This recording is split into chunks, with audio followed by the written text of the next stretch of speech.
Stay tuned next for our Game of the Week, high school football on TV7, TV34, a presentation of TV7 Sports. Our Game of the Week, local area high school football, coming up next.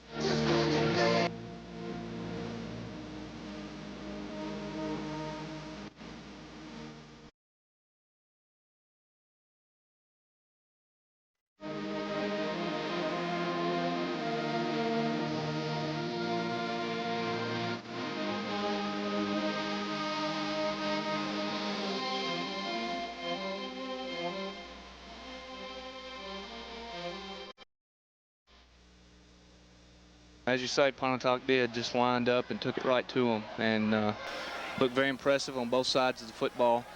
And we're not exactly sure what to expect out of these Coffeeville Pirates. Are coming off a win last week, but don't know a lot about them. But we're getting set for a good night of football, great night to play tonight. It is a nice fall night, not too hot, not too cool, just perfect conditions, and looking forward to a good football game for homecoming for Pontotoc this year.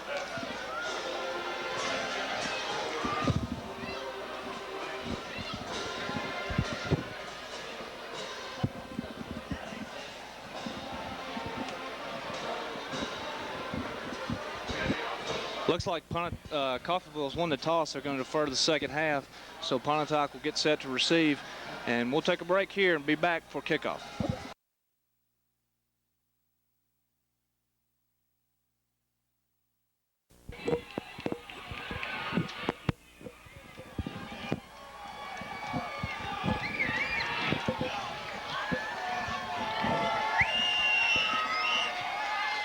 We're back here at Warrior Field as the Pontotoc Warriors are getting set to receive.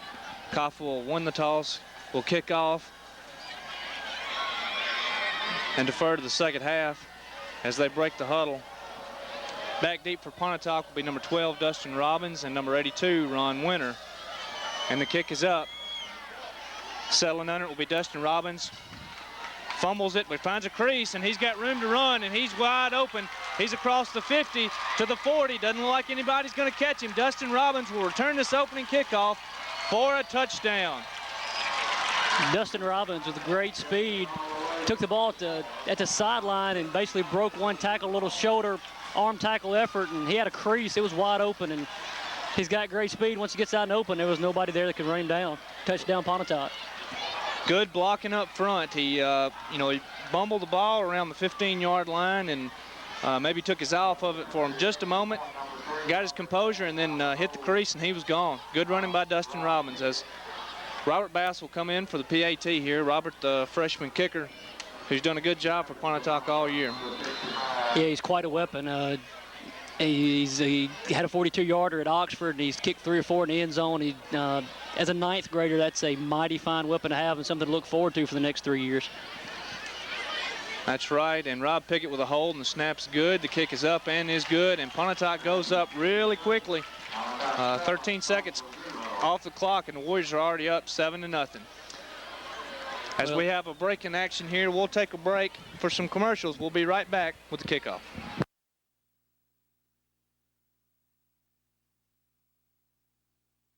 Back here, Pontotoc starts this one off with a bang.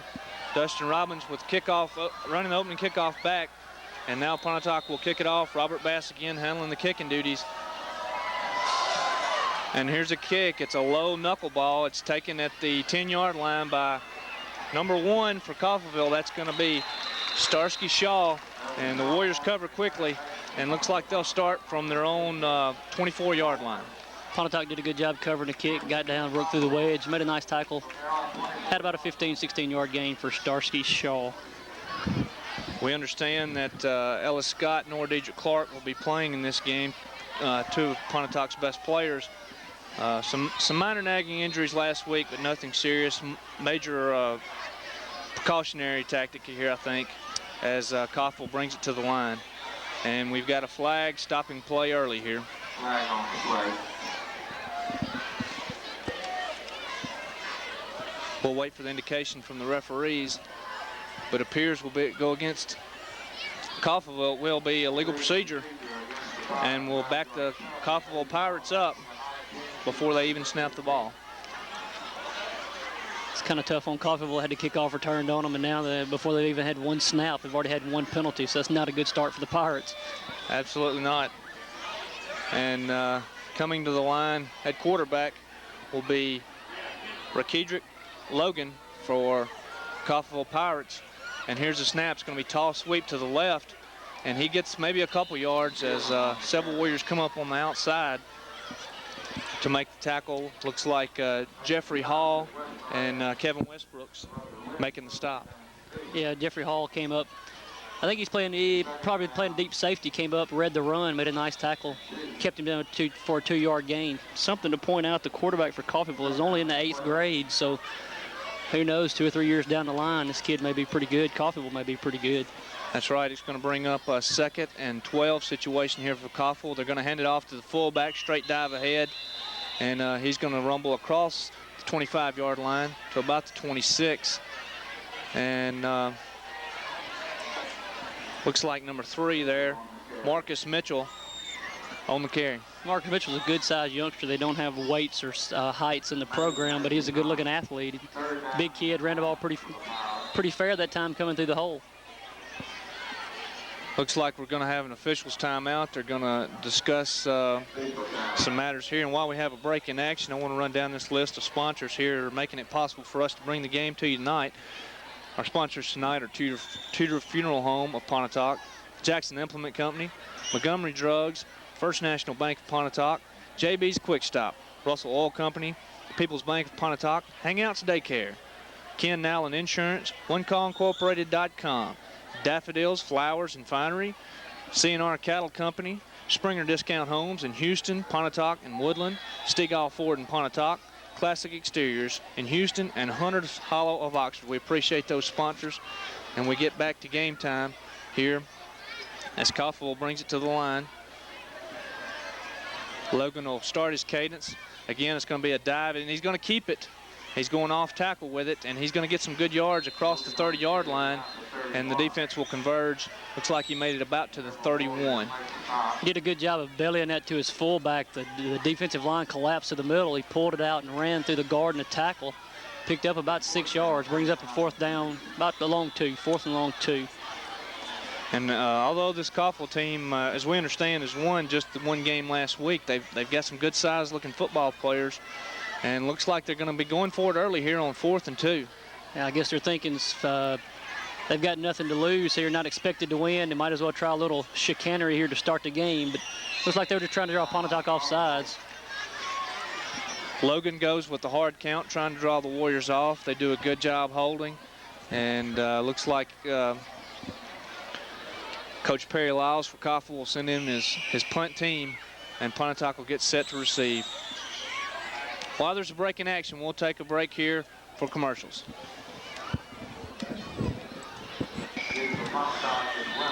We're back here as Coffeeville is set to punt the ball away on a 4th and 2 situation. Ron Winter is back for the Warriors. And the snap here has stumbled a little bit. He's able to pick it up, and he gets off a wobbly kick. It's off the right, and it's going to roll right. And looks like Coffeeville will down it, and the Warriors will start this drive from the 46-yard line. About a 23-yard punt. Don't know if he was actually direction kicking it or just trying to get out because of a low snap, maybe they had a scouting report, kick it away from Ron Winter, but it was a low wobbly kick to the right, bounced directly right for about a 19-yard punt. I tell you, kicking it away from Ron Winter will be a good idea this year. That kid's really shown he can return the football with some big returns this year. He, in my opinion, and just strictly my opinion, I consider him to be the best pure football player Pontotoc has. He does so many things well. He's a good player. As Jace McBride takes the snap, it's going to be a pass out to the right to Ron Winter. He's got some room to run as he brings it out across the 45-yard line. It's going to be about to the 48. It sure makes the announcer look good when you call a player's name, think he's a real good player, and they throw the first play out to him, and he picks up 10 yards in the first down. Excuse me, that's going to be on the 42 as Pontotoc takes it into Coffeeville territory. And we'll have 2 receivers split left. James White, lone back in the backfield. Jason McBride under center. He takes a snap. He's back to pass again. Pass intended for Rucker. It's going to hit the ground and forward pass, so that's going to be incomplete. Possibly just looking for running room and let the ball. He's trying to run before he caught it. That's the first thing you always learn. Keep your eye on the ball, catch it, then run. But kind of hard to do sometimes when people are bearing down on you. Looks like maybe the exact same play call to the other side, different receiver. And just a little short hitch. Coach Robbins comes out throwing on the first two plays of this possession. McBride will bring them to the line again. Same formation with two receivers right. James White, the lone back in the backfield. He takes the snaps, handoff to the right side of James White, follows his block, and he's got a lot of room to run. A good run down the sideline as he steps out of bounds. And looks like they're going to give him to the 26-yard line. Good run that time by James White, following the block off the right side. It was a nice job. He had his hand on the blocker's back, trying to guide him as to where to go, and he got him on a man, and he made a move outside and broke down probably for about a 14 or 15-yard gain. Nice run by James White. Runs the ball hard.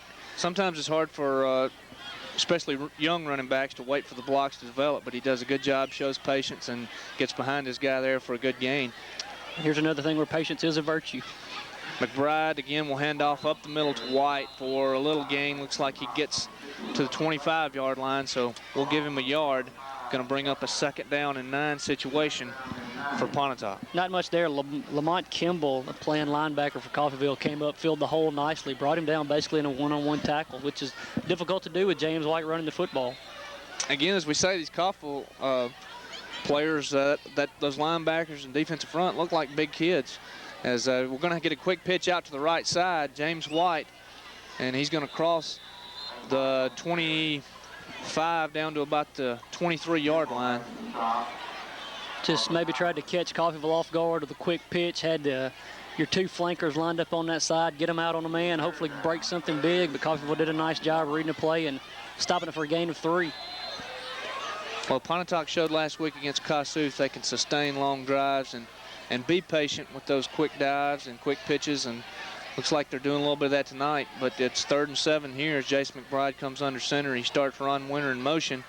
He's going to fake the pitch to Ron Winter, and it's to Brian Rucker off the left side, and he's wide open. He's going to score. Looks like a 23-yard touchdown run for Brian Rucker. It was a nice little play. They brought Winter back to the near side in motion and sent Rucker a little misdirection, trapped with 76 Eric Finch, and got him out there on a cornerback, and that was a mismatch as he cut back to the middle. Rucker cut back to the middle for a nice 23-yard touchdown run. Robert Bass will be on for the PAT again, hoping to put the Warriors up 14-0 here. Rob Pickett will have the hold for the Warriors. As the Warriors get set, here's the snap. It's a good snap. The ball's down. The kick is up, and it is good. And Pontotoc goes up early in this contest, 14-0. While there's a break in action again, we'll take a break here for commercials. Be back for the kickoff. We're back here as Robert Bass is set to kick off again after the long 23-yard touchdown run by Brian Rucker. And here's a kick by Bass. It's going to be a good one. As Coffeeville will settle under it, the ball will go into the end zone and will be blown dead. Will be a touchback, and they'll bring it out, and Coffeeville will start this drive on the 20-yard line. That is definitely an advantage to have in high school football. Somebody that can reach the end zone and pin your opponents back on the 20-yard line. That is a definite plus. Absolutely, and it's amazing the leg strength this kid has as a freshman kicker. As you say, he's got a 42-yarder to his credit this year at Oxford. He's consistently put kickoffs in the end zone, and I tell you, it just gives a whole nother dimension to the Pontotoc special teams. He's done a real good job this year. He just makes it look so easy, so fluid. He doesn't swing his leg hard. He just, I guess that's the way it looks when you're good. It's all about technique. As Coffeeville will come out to start the drive, as Logan will step under center, it's going to be a handoff up the middle to tailback number 8. Looks like Josh Ott, a freshman. This is a very young team for Coffeeville. I think we've counted 4 seniors on the football team, so they're playing a lot of young guys. That gives Coach Perry Lyle something to look forward to, because he got some good-looking athletes out there, some big kids, big young kids. That's what you're looking for in high school football. Absolutely, and this game experience will really pay off for them, and down the road they really could be a team to be reckoned with. Logan will bring his troops to the line again for a 2nd down and 6 situation here for the Pirates. He drops back looking to pass. He's got time, and now he's under pressure, and the Warriors will get to him. Looks like a host of Warriors will make the tackle, led by number 66, Kendall Crum. Looks like the first man there. And big play defensively. That's going to put Coffeeville in a 3rd and long situation. I guess you would call that your coverage sack. He had plenty of time, probably 3 or 4 seconds back in the pocket, and it looked like he had a couple of people running open, but maybe he's short, can't see over the line. But they did a good job of getting there after the secondary contained their wide receivers. Yeah, good job by that secondary and defensive line able to get to Logan and make the sack. That's going to bring up a 3rd down and about 15 situation here as Logan steps under center. Looks like they're just going to dive it up the middle. A possession type play, bringing up a 4th and very long situation, and deep in their own territory. You'd think they'd have to punt here. You would like to think so. Maybe they wouldn't. It may be a bad enough score anyway if they're going to try to go for it on 4th and 10. It looks like they're bringing in their punt team, but just trying to be safe, I believe. Don't want to turn over down this deep, and just a little belly play. Picked up 5, but when it's 3rd and 15, it's not doing you too much good. Well, he possibly just looking to give his punter a little more room there, get his heels off the goal line maybe, and picks up 5 yards to give him a little bit of punting room here. Ron Winter back deep once again for Pontotoc, as here's the snap. Handled a little better this time, but still kick goes off to the left side. It's going to be a short kick, but he gets a good roll across the 50, and looks like Pontotoc will start out on the 47-yard line. I believe we got a roughing the kicker call. I didn't see who actually hit the kicker, but he went down, and it is a personal foul. I guess that's all there is in high school. So that'll be 15 yards and a 1st down for Coffeeville. That could be a big play. As you say, it's roughing the kicker. It's going to be an automatic 1st down. So Pontotoc defense will be called upon once again here to stop the Pirates' charge. Pontotoc never has been one to rush the punter, and then they try to, and you get a personal foul penalty. Sometimes it kind of burns you a little bit. I kind of like the fact of them being aggressive. See, if you get a penalty, so what? You've done a good job of holding them so far, so maybe one of those will turn out good for you. Get a block and a touchdown. Well, up 14-0, that's a chance you can go ahead and take maybe, and hopefully close the door on Coffeeville early. But this time it didn't work, as Logan will hand off up the middle to his fullback. He's going to bring it up for a gain of about 2 yards. Hand off to number 3 there, Marquez Mitchell. Our up front players are doing a pretty good job. 66, Kendall Crum. He's small in stature, but he seems to be around the football. It seems like every game I've been to this year, he's always there making some tackle, rushing somebody. He does a good job on the front line. Well, you can make up for lack of size by being active, definitely, and he's done that, as Logan will drop back to pass here. He's got a tight end across the middle, number 12, and he's wide open, and this kid's showing some speed, as Rucker will try to run him down, but he will not catch him, and it'll be a touchdown for Coffeeville Pirates. Stanford Spearman, big tight end dragging across the middle, and once he caught the ball, no one touched him. He took off. They brought everybody to the near side and kind of drug him back across to the far side, and it just had the flow going the opposite way, and when he caught it, he turned it up, and he showed a great burst of speed, and even with Brian Rucker's speed, he couldn't run him down. That was a nice play for Coffeeville. Cut the lead down to 14-6. Good play there. Drive kept alive by the penalty, and it results in a touchdown. So, you know, mistakes usually come back to haunt you. Looks like it did this time for the Pontotoc Warriors. As Coffeeville line up, apparently they're going to go for 2. It's like a full house backfield with a wing back. Logan's going to hand to the fullback. He's straight up the middle, but he will not get in. As the Warriors deny the PAT, the Warriors will go up 14-6 here. As we prepare the kickoff, we'll go to a commercial here, be back for the kickoff. We're back here as Coffeeville sets to kick off after the long touchdown. As they break the huddle, they run to the ball, kind of faking the onside kick there, but break back into formation. As back deep again for the Warriors will be Dustin Robbins and Ron Winter, and looks like the kick will go to Robbins once again. As he settles under it, he costs his 20, and a big hit, big play there by number 47 for Coffeeville. Jard Tennant makes a big play there and drops Dustin Robbins at about the 21-yard line. He just came flying down the field untouched, ran through Ron Winter's block, and he was on Dustin Robbins before Dustin could get any kind of head of steam up to make any moves whatsoever. That was a nice play by the young man from Coffeeville.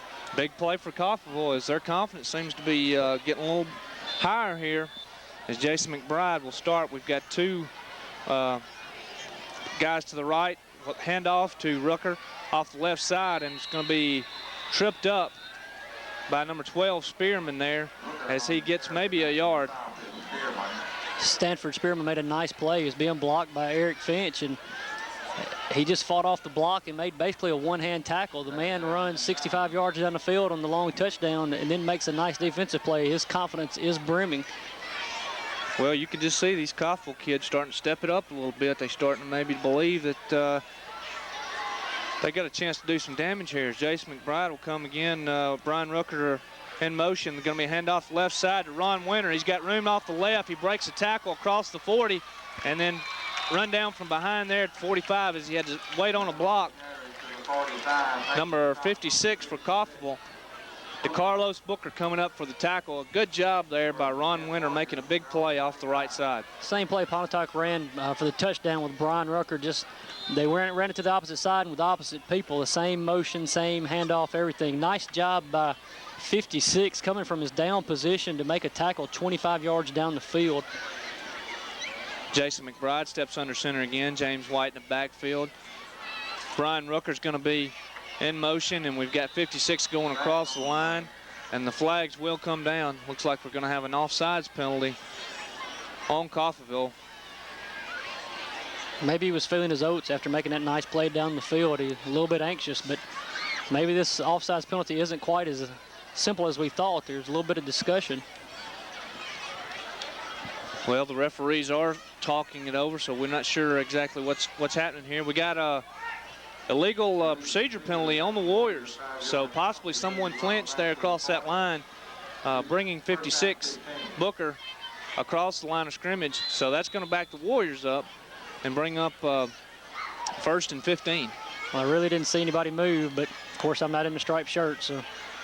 McBride back to pass. He's throwing a long one out, intended for Logan, the tight end, overthrown just a little bit. He was open, had a little bit of cushion there between the defenders, but the pass just a little bit long. It was a nice throw, just a little overthrown, and that's a tough throw. McBride rolling to his left, throwing with his right hand, not rolling to his strong side. He threw the ball a long way down the field. He didn't get enough air under it. Logan couldn't run underneath it. It brings up 2nd down and 15 for Pontotoc.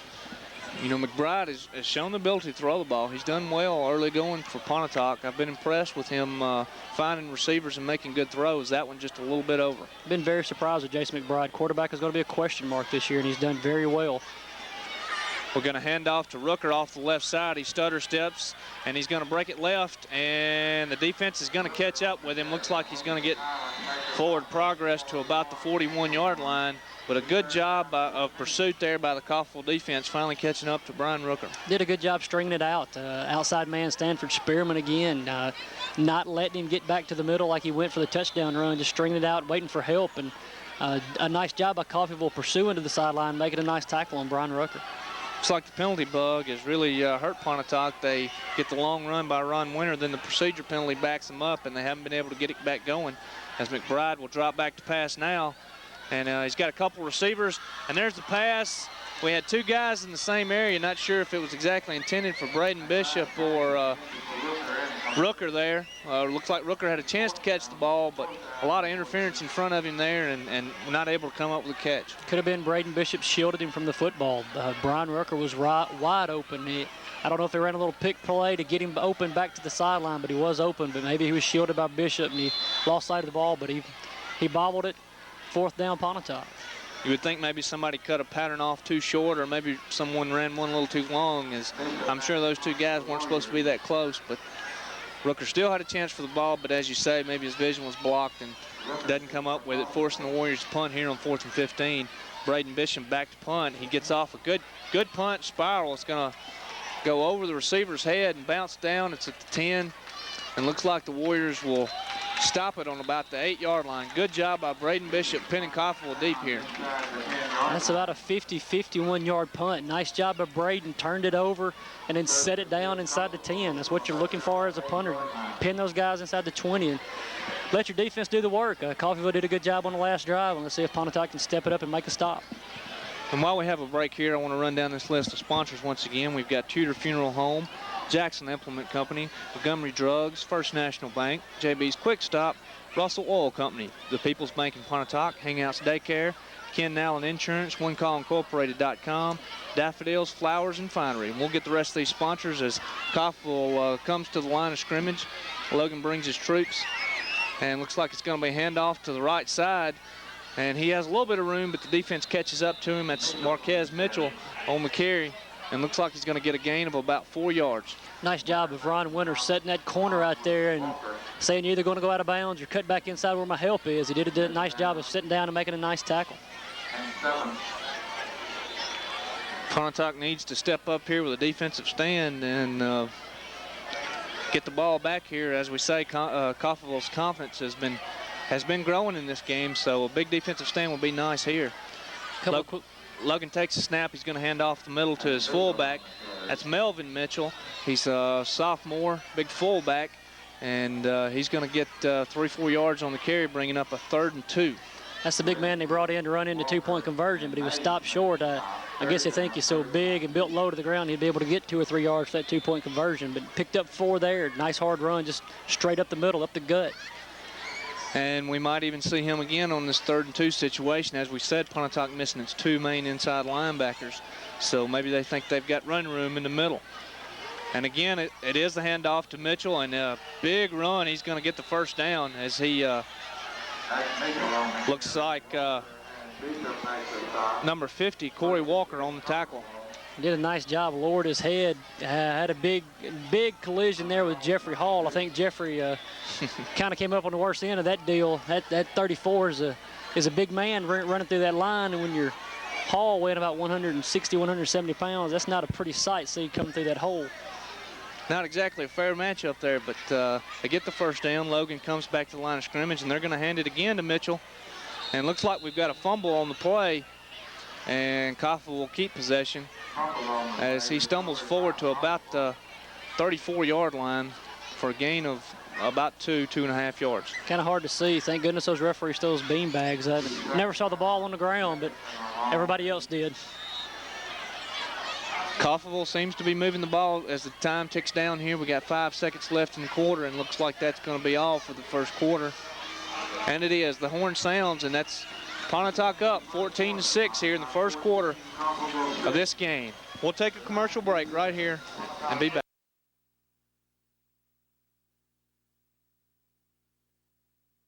Basketball or baseball, but did a good job of covering it up, saving possession. It's 3rd and 16 or so, but Coffeeville showed big play capabilities on the touchdown pass a little earlier, so this is not a given for Pontotoc. You're exactly right, Bill. They can throw the ball, and they have to watch Spearman there, number 12. He's in the slot to the left side as Logan has an eye back, and he is back to pass. And looks like we've got pressure on him. He eludes a tackler, and Kevin Westbrook giving chase. Ron Winter comes up, and he still breaks the tackle on his feet. And then the defense finally catches up to him. Good job by Logan there. Pontotoc got pressure, and he didn't have much to do with it, so he calls his own number and does a good job picking up some yards. He did a nice job scrambling, ran to the near side, all the way back over to the far sideline, shook the tackle at the sideline, brought it back to the middle, and just luckily for Pontotoc, pursuit caught up because he was making some moves, juking and jiving, picked up about probably 12 yards and might have gone for more if it hadn't been for pursuit. Well, fortunately for Pontotoc, that was 17 yards to go to get that first down, so it's going to force them into a 4th and 6 situation here. And Coffeeville is back to punt, and again, Ron Winter back for the Warriors. And this is a low kick, apparently off the right side of his foot. And Coffeeville gets a good roll out of it, though, and it looks like it's going to come to rest at the 40-yard line as Pontotoc will start to drive there on their own 40. That might have been one of the ugliest 32-yard punts I've ever seen, but I guess looks can be deceiving. It's what the results are. Turned out nice. Got a nice 32-yard kick, probably about 22 yards of roll. Absolutely. It's all about results in this game, and might not look too good, but it wound up being a good kick for Coffeeville. And while we've got a moment here, I want to the rest of these sponsors. We've got CNR Cattle Company, Springer Discount Homes, Stegall Ford, Classic Exteriors in Houston, and Hunter's Hollow in Oxford. Rounding out the sponsor list there, we want to thank those guys for making it possible here. Jason McBride calls out signals there. He's going to take the snap, hand off to the right side of James White. And a good run there off the right side. Lamont Kimball again, he's done a good job with James White so far. Made 2 one-on-one tackles against a man that's difficult to bring down one-on-one. He's done a good job. Looks like he's playing maybe outside linebacker, maybe defensive end. I'm not for sure. He's listed as a linebacker in the program, but he made 1 tackle up the middle as a linebacker, so he may just be moving around. Maybe he's that good. 2nd down and 6 here as we got 1 back in the backfield. We got 2 split backs as Ron Winter comes in motion, and then he's going to get the carry. But Coffeeville defense steps up, and it's going to be a loss on the play, bringing up a 3rd down and about 8 situation. Pontotoc brought Ron Winter back in motion and ran him kind of like a draw straight out of almost ran him back to the tailback position and just ran him straight up the middle. Number 47 again, Jard Tennant, the man that made the big hit on the kickoff earlier on Dustin Robbins, broke through the line and made a nice tackle on Ron Winter. Jason McBride under center once again. He's going to bring Ron Winter in motion. He's going to fake the handoff, but McBride under lots of pressure, and he's going to be dropped on his own about 29-yard line. They're going to give him forward progress to about the 30. So big play there by the Coffeeville defense. Tried to run a little misdirection, and Coffeeville wasn't buying it. They stayed home and made a nice, did a nice job. Had 3 or 4 people around the football, brought McBride down. McBride had no time to do anything. And that's going to bring up a 4th and 20 situation here, and Braden Bishop back to punt once again for the Warriors. Will be his 2nd punt of the night. Braden got off about a 55-yarder last time, so we need a good punt here. Good snap, and the kick is off. It's going to be an end-over-end kick. It's not going to be returned, though, and it's going to bounce into Coffeeville territory and come to rest at about the 38-yard line as Coffeeville will start the drive there. While we got a break in action, we'll take a break here and be back. Logan will bring his troops to the line here as they get set to start this drive here in the 2nd quarter. 8:16 left on the clock, and it's going to be a dive play off to the left side for about, looks like a 3-yard gain there. Nice job opening up the hole on the left side. Picked up about 3, 4, maybe 5. That's, I guess it's about 4. 2nd and 6, nice run, nice hole. You can't beat 4 yards every play. I mean, you get that every play, you get a 1st down, and that's what you're looking for. Absolutely, and Coffeeville again showing that they can drive the football, running the ball really well tonight. He's got 2 receivers left, 2 backs in the backfield. Logan takes the snap, and looks like a little miscommunication there. It's going to be a fumble, and looks like early Pontotoc has it. It looks like Coffeeville has changed quarterbacks to number 11. That'd be Kevin Rucker, and maybe he and the running back Mitchell are not used to each other, and maybe he turned the wrong way and they collided and the ball hit the ground. Pontotoc catches a break, which is what you're needing. They need a little spark to get back in this football game. Absolutely. Coffeeville seems to have been getting the breaks early here, but now a break for Pontotoc as they'll take over the ball here on about the 48-yard line. And as you say, a new quarterback, maybe some miscommunication. Those guys weren't used to playing with each other and didn't ever get quite the ball to his running back. Yeah, just a collision there and put it on the ground. Pontotoc will take it. McBride's going to drop back to pass. He's got some time. He's going to roll out to his right. He fakes it. He's going to keep it, and he's going to cross the 45. It was a nice job back by McBride. Coffeeville had his receivers well covered as he rolled to the right. Nobody open. He tried to make something happen on his own. Picked up about 9 yards. Nice little spin move at the end to pick up a couple more. Yeah, good play there by McBride. He brings it out to the 35-yard line, and looks like we had a Coffeeville guy shaking up for a moment, but he's up on his feet and seems to be doing okay as the Warriors will come to the line now with 2nd and 1. 6:55 left here in the 2nd quarter. Your score 14-6. Pontotoc is going to the definite heavy package there. Brought in an offensive lineman in the backfield, but didn't seem to work. White took the handoff and picked up no gain. He might have got back to the line of scrimmage. I'm not sure.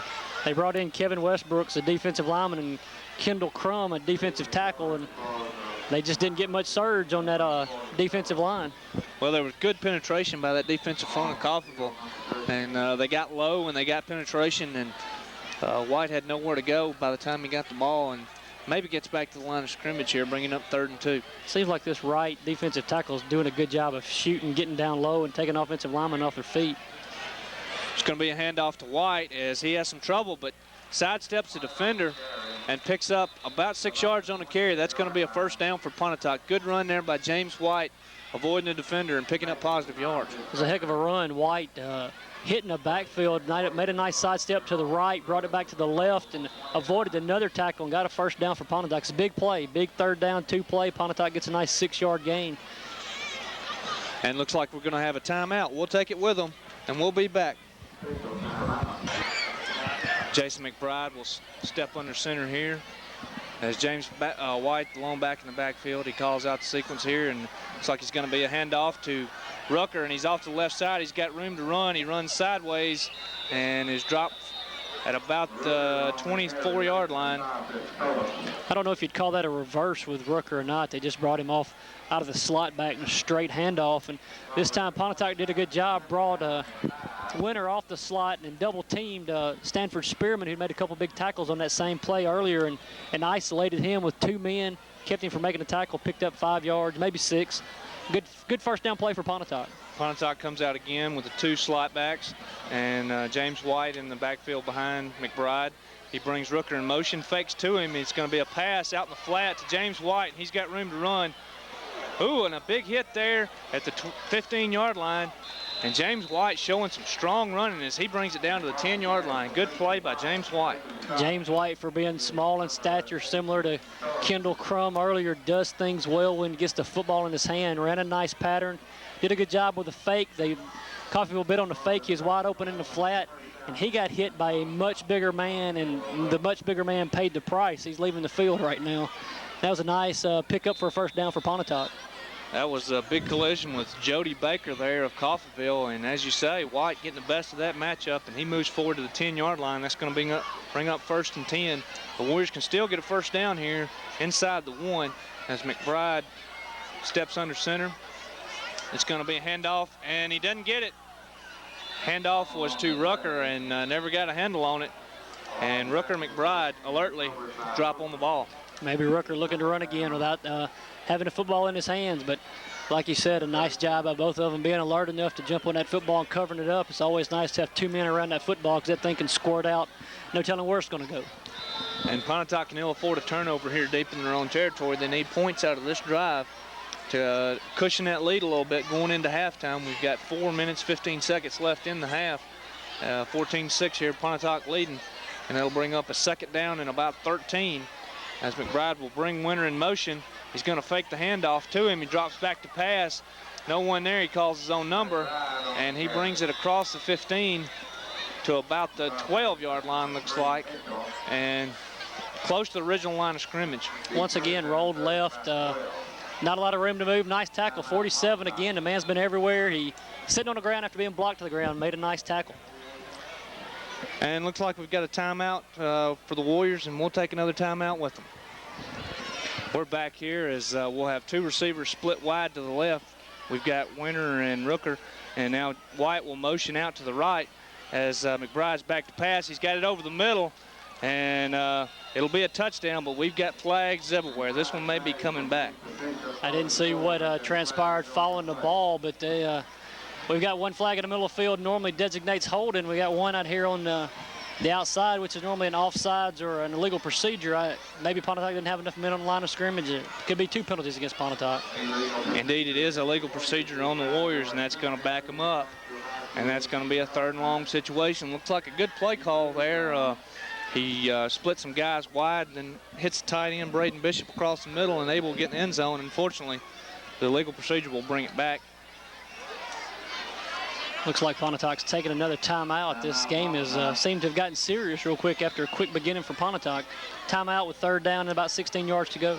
Pontotoc came out and was in control of this game with open kickoff and put 14 points on the board early.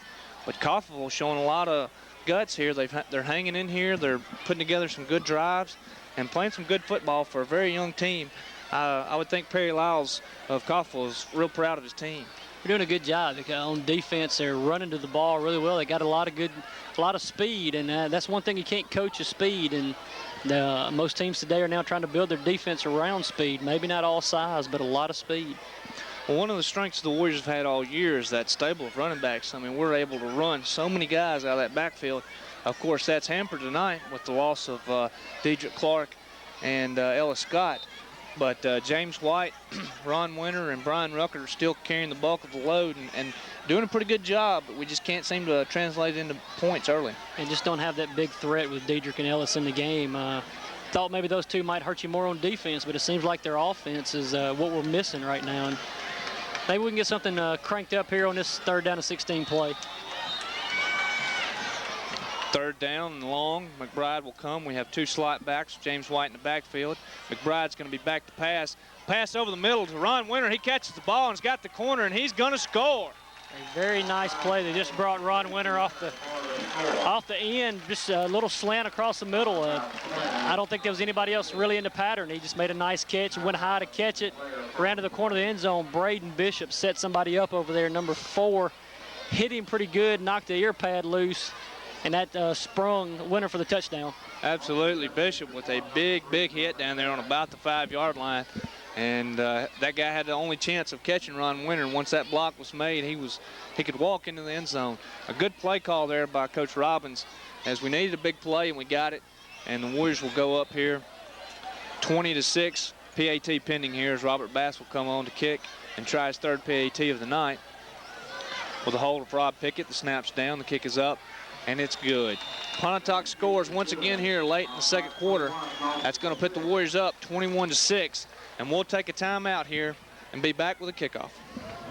We're back here as we're set to kick off. Robert Bass handling the kicking again, and a good-looking kick. A lot of leg here as Coffeeville will return it from about their own 2-yard line.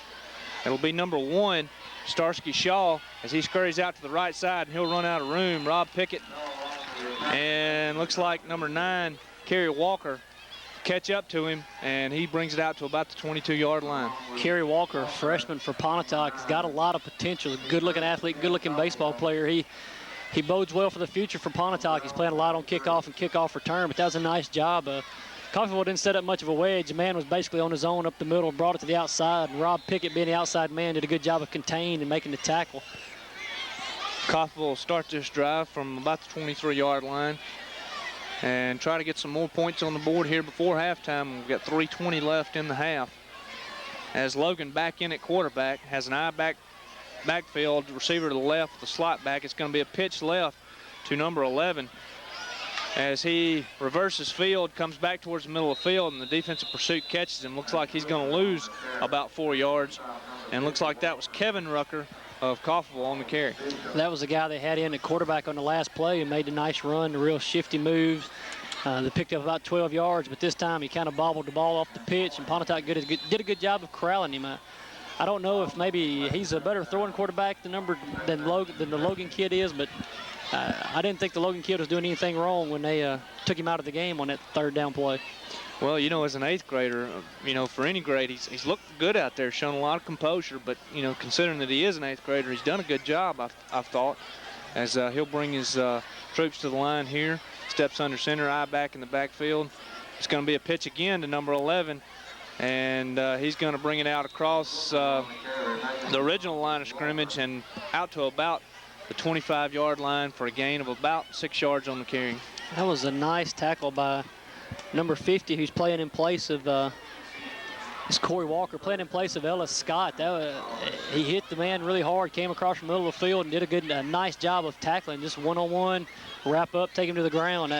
A man with shifty feet like the Rucker kid is, that's one heck of a tackle by Corey Walker for Pontotoc. Brings up a 3rd and 9 situation here for Coffeeville as Logan brings the team to the line. He's got split receivers to the left and eye in the backfield. Looks like it's going to be an option play, and he keeps it, and there's nowhere to go. Good penetration by the defensive front and linebackers as they're going to drop him for about a yard or two loss. Looks like Pontotoc wants the ball back, taking a timeout to stop the clock to make Coffeeville punt on this 4th down, trying to get another quick score before halftime. And as we have a timeout on the field, we'll take one with them. We'll be right back. Coffeeville set up in punt formation here as Ron Winter will be back deep, and the Warriors will get another chance here before halftime. Looks like it's going to be a fake. They set it up nice. Kind of a strange time to be doing it that deep in your territory on the end of the field, but maybe, like we said earlier, they don't have anything to lose. The man was open. Stanford Spearman again, and number 11, Kevin Rooker, just overthrew him. If he would have called it, it would have been a first down. It would have been a big gain and probably would have turned momentum around again. And now the Warriors are in striking distance here. You know, you would think they could at least get a field goal here out of this, but with 1:34, they've got time to put together a few plays here to try to get a touchdown. McBride under center. He's got 2 receivers to the left, James White in the backfield. McBride's going to be back to pass, and he's going to throw a strike, and it's going to be overthrown, intended for Rucker. Just a little bit. He was open, had a step or two on the defender, but pass overthrown. Rooker just ran a deep out, maybe even a post corner, but he broke it to the outside toward the corner of the end zone and was open. I don't know if they're in a zone, if he was in between the 2 men in the zone, but he was open, overthrown just a little more air into the ball, and I think Rooker runs under it. Wouldn't have got in the end zone, but had been down about the 2 or 3 yard line. Again, a tough throw from McBride as he was rolling that way, but he'll step back now and back to pass again as he's got a little bit of pressure, and now he's going to throw, and he's got Rooker wide open, who catches the ball at the 4 yard line, and he'll walk in the end zone as the Warriors put 6 more on the board. Good looking play again, Rooker wide open. It looks like when McBride broke around, maybe Spearman thought he was going to run the ball, and he came to cover the run and left his receiver man open and maybe looking for some deep help, but got none from the safeties, and it was an easy throw and catch for Pontotoc. A big 6 points to score right before the half. Robert Bass on once again under the hold of Rob Pickett to attempt this PAT. The snap's down's good. The kick is up, and it is good as the Warriors will put 7 more points on the board and go up 28-6 here. Looks like that fake comes back to haunt Coffeeville as the Warriors go up by 22. As we have a break in action here, we'll take a break and be right back for the kickoff. Robert Bass set to kick off here again. He's going to hit a low knuckler. It's going to be taken at about the 10 yard line by Spearman. He's going to cut it out to the right side, and he's going to run out of running room and step out of bounds. And looks like we're going to get a flag here as looks like Neil Mays might have got him while he was out of bounds. It's kind of a tough play for a guy coming down on the kickoff. He's running down the sideline. You got all the people standing on the sideline. He just kind of steps out of bounds when he still continues to run, and you think he's still in play, and you make a little contact. Didn't really hit him hard, but it was enough to draw the ire of the official and get the 15-yard penalty on the late hit. Well, certainly not a malicious play at all, and as you say, Spearman continued to run there, and might have been tough for Mays to see exactly where he was in relation to the sideline there. So it's going to be a break for Coffeeville. They'll get 15 yards, and they'll start this drive on about their own 41-yard line. Gives them good field position to start this drive. Maybe they can get down a quick score before halftime. It's going to be Logan in at quarterback. He sets up under center. We've got 2 receivers to the left, 1 back in the backfield. He hands it off to that back, number 3 there, Marquez Mitchell off the right side, and he gets maybe a couple. Good job by Neil Mays and Rob Pickett coming up to make the stop. Maybe Mays trying to atone for his mistake, came from his linebacker position and made a nice tackle on Mitchell. Pickett again setting the corner, turning him back inside. Mays getting the tackle, keeps him to a short 1, maybe 2 yard gain. A nice defensive play for Pontotoc. Well, Neil Mays, a 6 foot, 180-pound sophomore. He's doing a good job here tonight. He's made some big tackles filling in for Ellis Scott and Dedrick Clark in that inside linebacker position. He's done a good job. He did a good job last week at Kossuth, too. The 2 young men they substituted in for Ellis and Dedrick both did well last week for Pontotoc in the second half. And it looks like it's going to be Rucker back under center this time as he's going to drop back and keep it off the right side. He breaks a tackle. He's across the 50.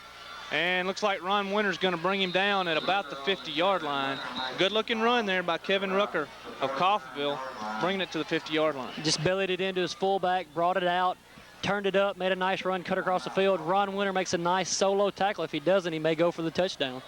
Well, it appears that when they bring Rucker in, they're more apt for him to keep the ball. Even though he has thrown it a couple times, and even on the fake punt he tried to throw. But he's looks like a good runner. He's broken some tackles and shown some nifty moves there. He's difficult to bring down. He is real shaky, real shifty. Got some swivel in his hips. He does a good job running the football. You know, they tried to run the option earlier with Logan, excuse me. Maybe they might want to try to run that with the Rucker kid. Let him get out on the corner and see if he can make something happen. And while we've got a moment here, I want to bring these sponsors to you once again. We've got Tudor Funeral Home, Jackson Implement Company, Montgomery Drugs, First National Bank of Pontotoc, JB's Quick Stop, Russell Oil Company, the People's Bank, Hangouts Daycare, Ken Nallen Insurance, OneCallIncorporated.com, Daffodils, Flowers and Finery, CNR Cattle Company, Springer Discount Homes in Houston, Pontotoc, and Woodland, Stegall Ford, Classic Exteriors, and Hunter's Holler of Oxford.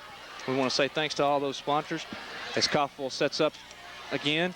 And again, it's Rucker at quarterback. He drops back looking to pass. He's going to dump it off to number 1 there, Starsky Shaw, who's going to, looks like, pick up the first down there on 3rd down.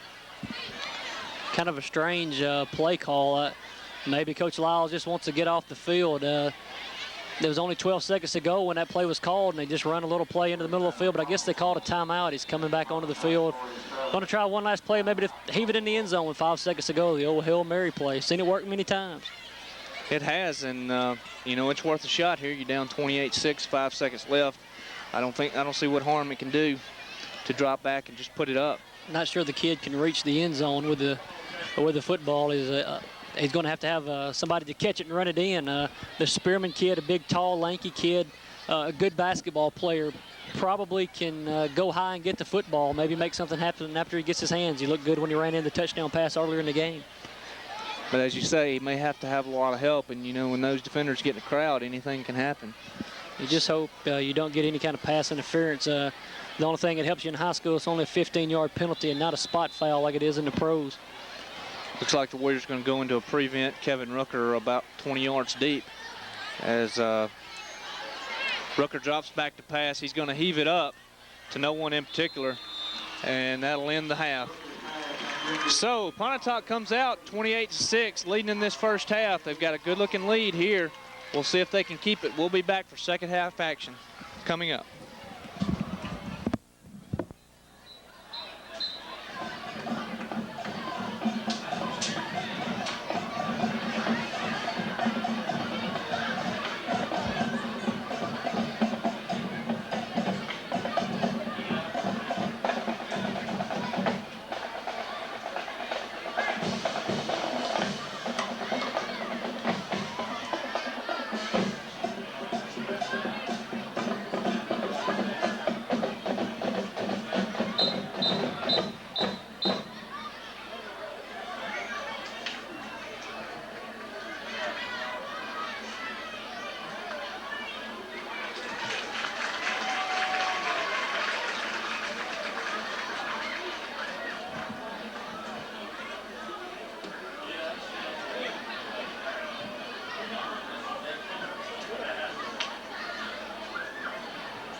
On behalf of Warrior Band Directors Brian Gillenstein, Jimmy Wallace, and Ryan Todd, Pontotoc High School Principal Mr. Sam Dowdy, and Superintendent of Education at Pontotoc City Schools Dr. Susan Purser, we'd like to invite you to advance performance of the King Tom Marching Classic tomorrow afternoon in Aberdeen at 5:15. We'd also like to thank you for your support.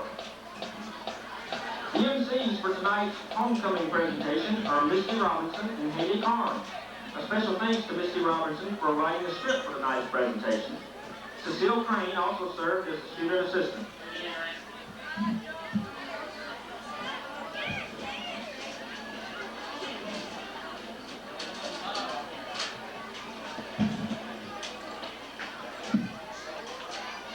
Ladies and gentlemen, welcome to homecoming at Pontotoc High School. Tonight's ceremony will honor 2 maids elected from grades 9 through 11 and 5 maids elected from the 12th grade.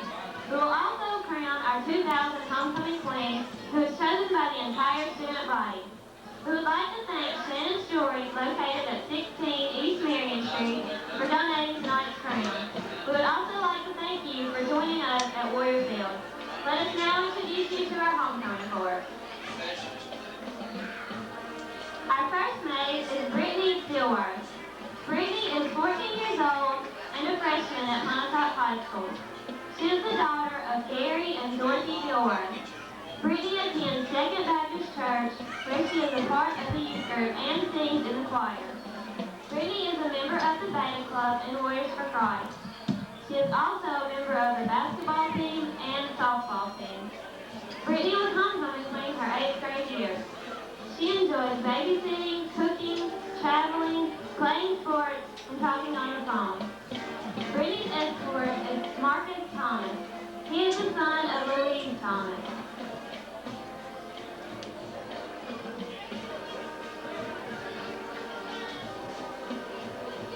Freshman maid Brittany Stillworth. Our next maid is Mallory Robbins.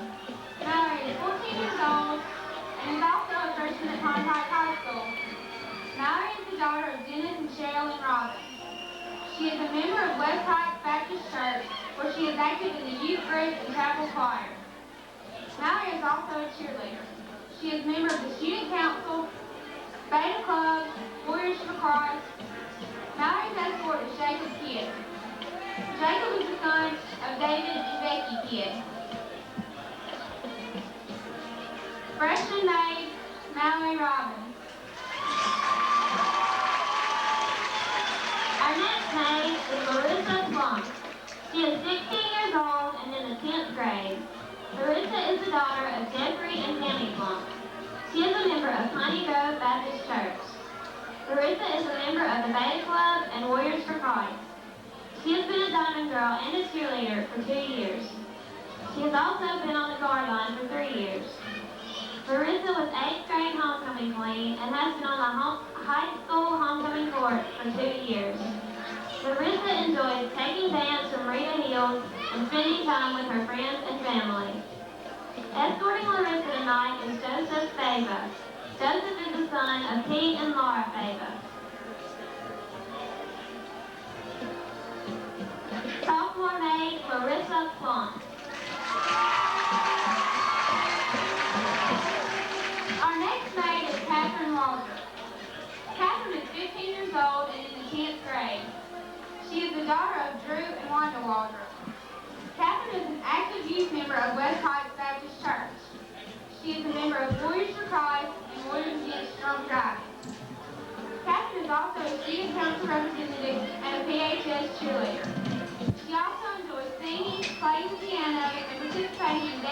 basket. Catherine's escort is Trey Hill. Trey is the son of Dee and Sandra Hill and Jeff and Karen Crowley.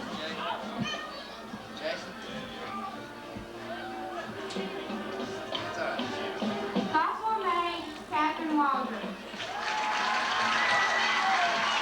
Our next maid is Morgan Baker. She is 16 years old and a junior at Pontotoc High School. Morgan is the daughter of Mr. and Mrs. Trent Baker. She is a member of First United Methodist Church, where she is an active member of the youth group. Morgan is a member of the Beta Club, New Alpha Theta, the Scholars Bowl, the Science Club, and Warriors Against Drunk Driving. She is on the highlights section of the annual staff. Morgan is also a PHS cheerleader and a member of the tennis team. She has also enjoyed playing the piano for the past 7 years. Morgan's escort tonight is Benjamin Hill. Benjamin is the son of Mr. and Mrs. Howard Hill. Junior maid Morgan Baker.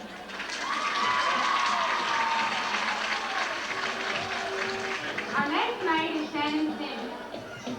She is 16 years old and a junior at Pontotoc High School. Shannon is the daughter of David and Barbara Simmons. She attends First United Methodist Church. Shannon enjoys reading, riding horses, and traveling. She is also a member of HOSA. Shannon's escort tonight is Robert Bugby. Robert is the son of Mary Ann and Johnny Bugby.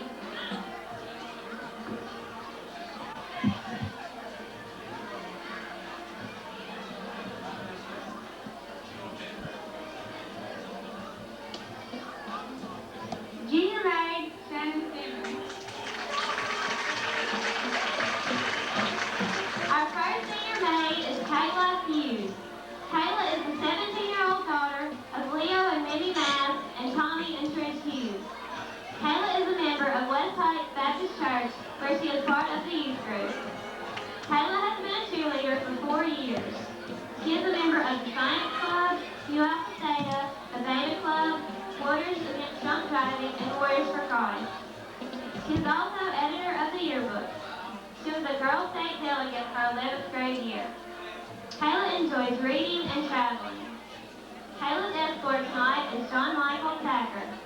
John Michael is the son of Tommy Tacker and Bonnie Wales.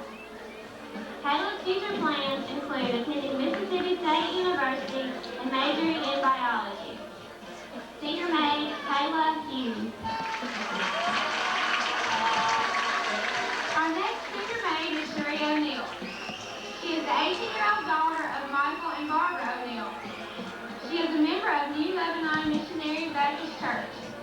Cherie has been a part of the student council for the past 4 years and is also a member of Fame and Hope. Cherie enjoys talking on the phone and spending time with her friends. Cherie is being escorted tonight by Devon Williams. Devon is the son of Mr. and Mrs. Lee Williams. Cherie's future plans include attending Itawamba Community College and majoring in office administration.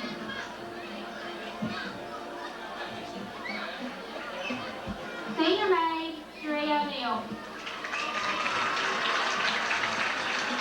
Our next senior maid is Kayla Plump. Kayla is the 18-year-old daughter of Jeffrey and Tammy Plump. She is a member of Piney Grove Baptist Church. Kayla is a member of the Beta Club, New Alpha Theta, the Writers Club, the French Club, and Warriors for Christ. Kayla is the Student Council Secretary. She is co-captain of the cheerleading squad. Kayla is also a member of the Guard Line and a Diamond Girl. Kayla's escort tonight is Mark Barnes. Mark is the son of Jonathan Barnes and Debbie Wardlaw. In the future, Kayla plans on attending college and majoring in biomedical engineering.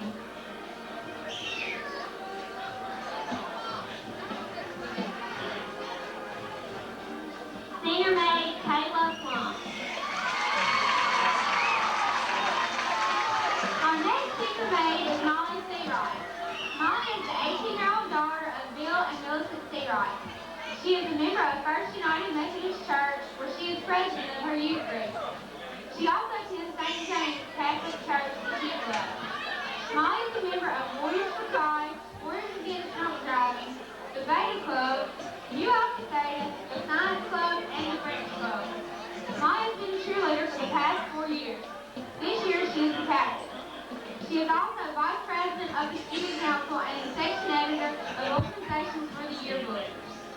Molly was a Girl State delegate and a member of the Pontotoc County Youth Leadership Program for her 11th grade year. She has been involved in gymnastics and performing arts for the past 15 years. She also enjoys reading, traveling, and playing the drums. Molly's escort tonight is Jordan Ray. Jordan is the son of Bob and Debbie Ray. Molly's future plans include attending the University of Mississippi and majoring in microbiology. Senior maid, Molly C. Wright. Our last senior maid is Vanessa Westmoreland. She is a 17-year-old daughter of Dwayne and Sharon Westmoreland. Vanessa is a member of Longview Baptist Church, where she is an active member of the youth group.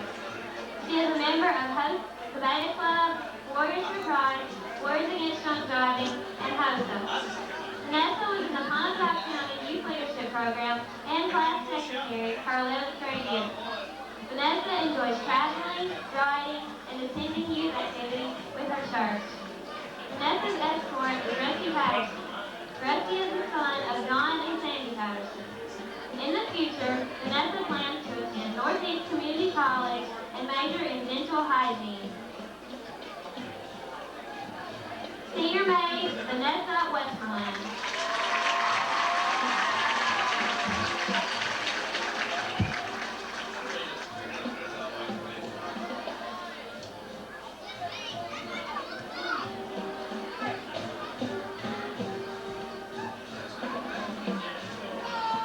Crowning our queen tonight is Brayden Bishop, president of Pontotoc High School Student Council. Brayden is the son of Nikki and Abigail Bishop. Presenting the flowers tonight is Scotty Patterson. Scotty is the son of Ben and Gail Patterson. Our 2000 homecoming queen is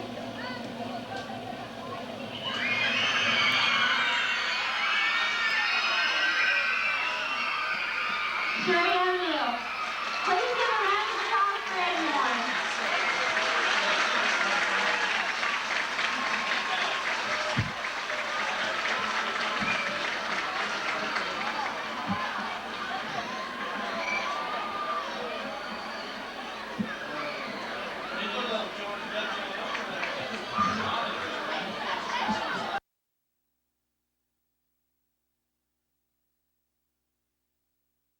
Kicking chores for the Warriors.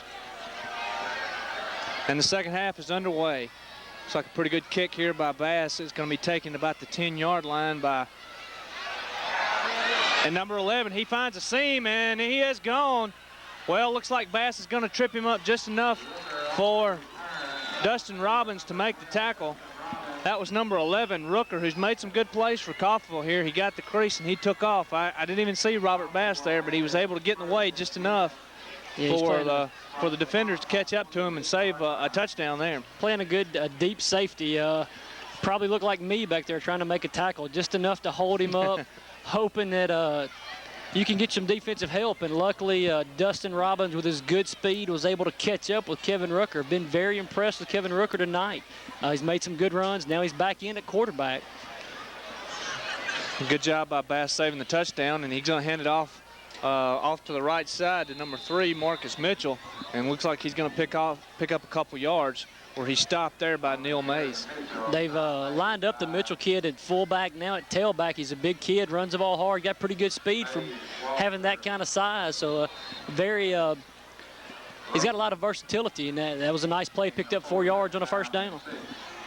Coffeeville in good position here as they're on the ball on about the 22-yard line. It's going to be second down and about 7.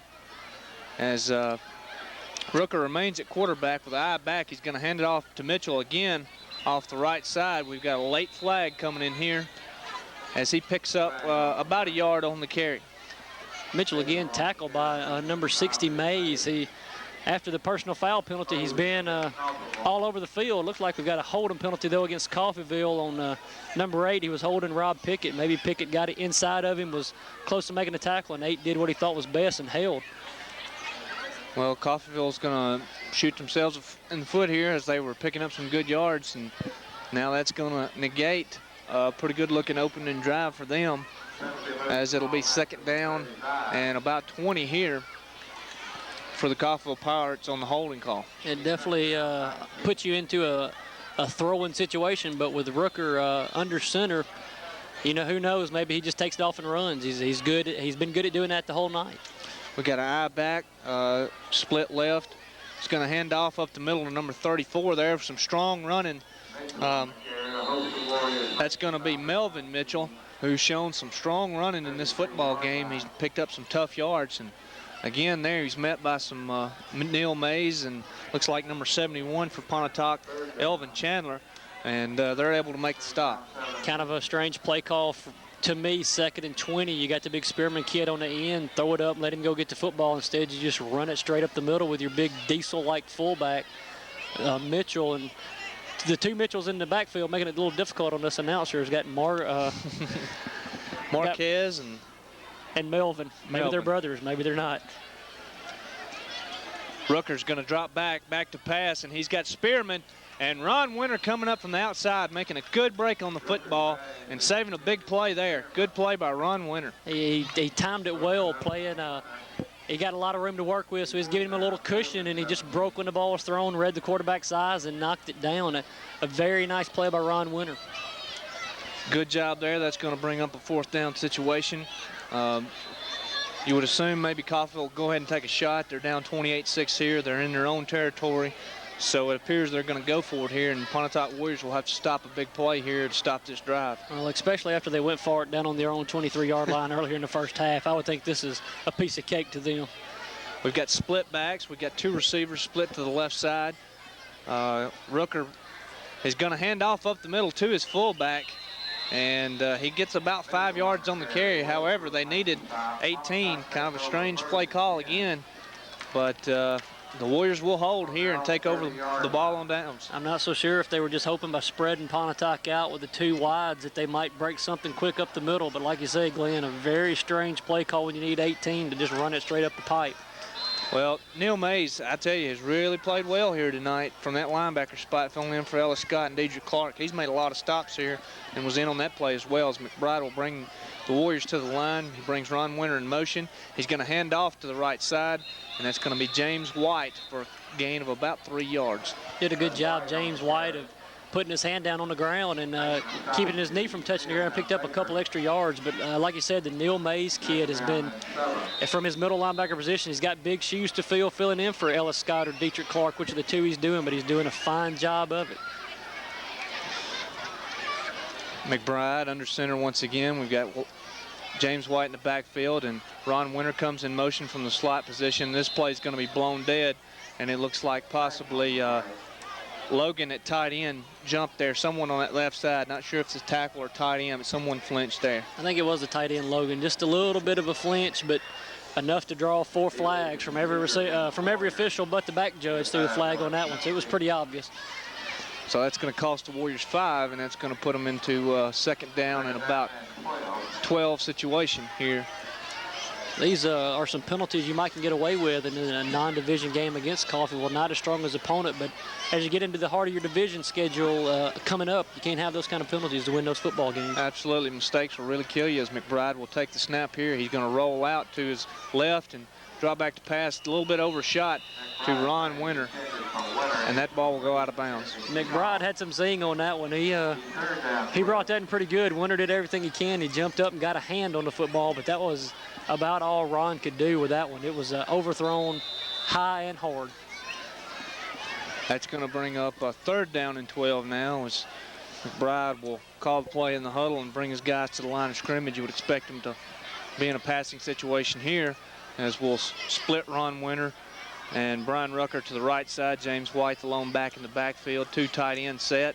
He's going to drop back to pass. Looks like it's going to be a screen and nearly picked off by number 34. That's Melvin Mitchell again. He's made some big runs here.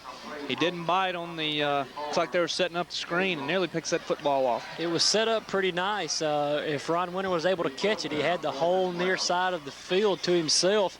Pontotoc did a good job of pushing everything to the far side, but the Mitchell kid coming off the line did read it well. And that's always a plus when you got a fullback playing defensive tackle. He's got pretty good hands, knocked it down, almost had an interception, could have been 6. Good job of recognition there by Mitchell and getting his hands on that football as Braden Bishop is back to punt, and he gets it off. It's a wobbly punt. It's going to be hit on about the 43-yard line and bounce on into Coffeeville territory to about the 35, where the Coffeeville Pirates will take over. While we've got a break in action, we'll take a break with them, and we'll be right back. Coffeeville takes over here on the 35-yard line, as it is Rooker still in at quarterback, and he hands off straight up the middle to Marquez Mitchell, who is met there right at the line of scrimmage.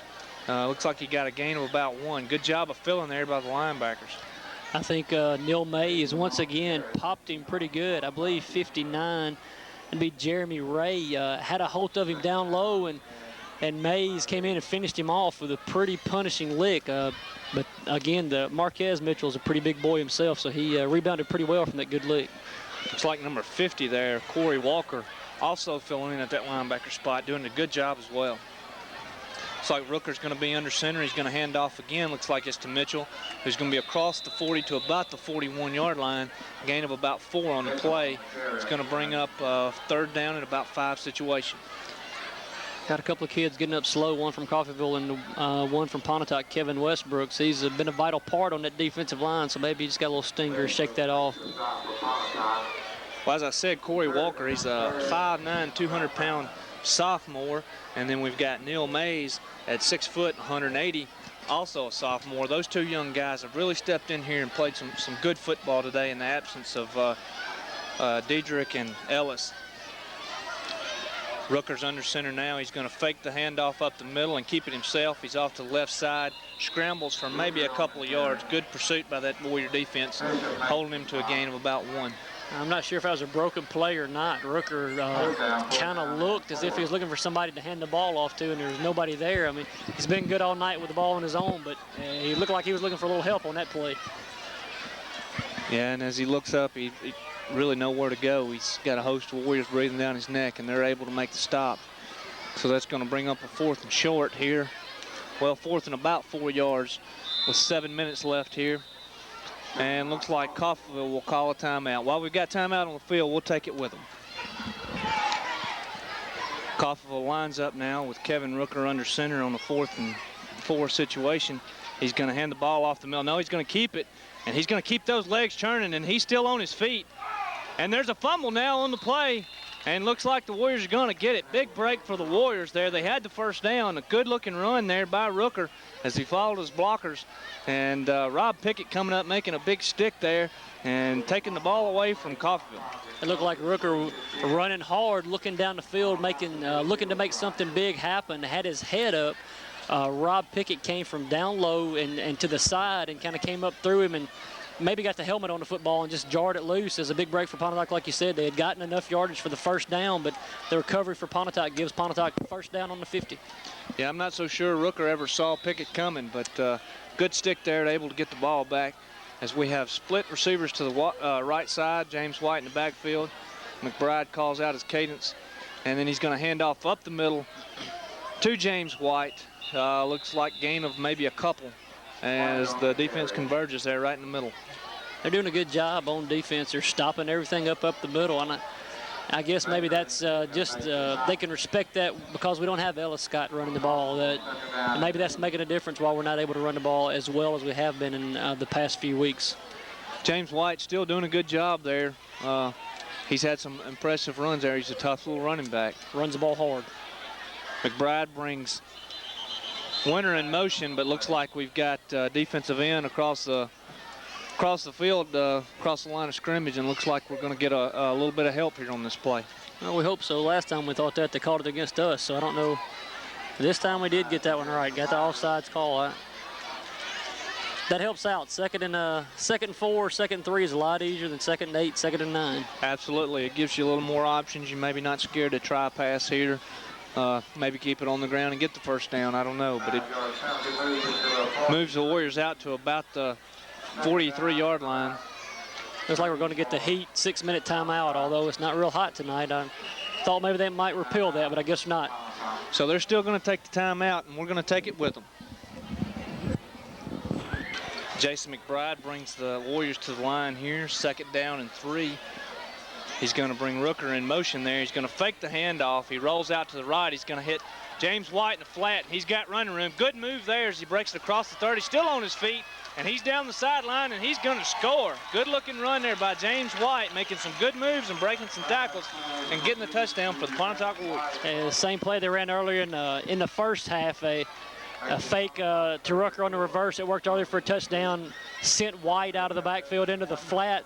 They suckered in the cornerback number 5 this time. That left that whole side open, and he broke one tackle. And after he got down the sideline, there was no catching him. Braden Bishop, once again, a nice block on a pursuing defender. It didn't hit him quite as hard as he hit number 4 in the first half, but he hit that guy pretty good. McBride does a good job sidestepping. Defensive end got some pressure on that, but he's able to get away and make the pass, and good job by James White. McBride handles the ball very well. He sure does. Robert Bass here for the PAT. Good snap and a good kick, and that's going to put the Warriors up 35-6 here with 6 minutes, 5 seconds remaining in the 3rd quarter. We'll take a timeout while they change. Robert Bass here to set to kick off once again as the Warriors take a big lead here. It's going to be a good kick again as Starsky Shaw will settle under and catch it about the 5-yard line. And good job by the Pontotoc Warriors. Looks like we're going to get a flag here, maybe a late hit as Shaw was down, and looks like maybe Ron Winter comes in a little bit late.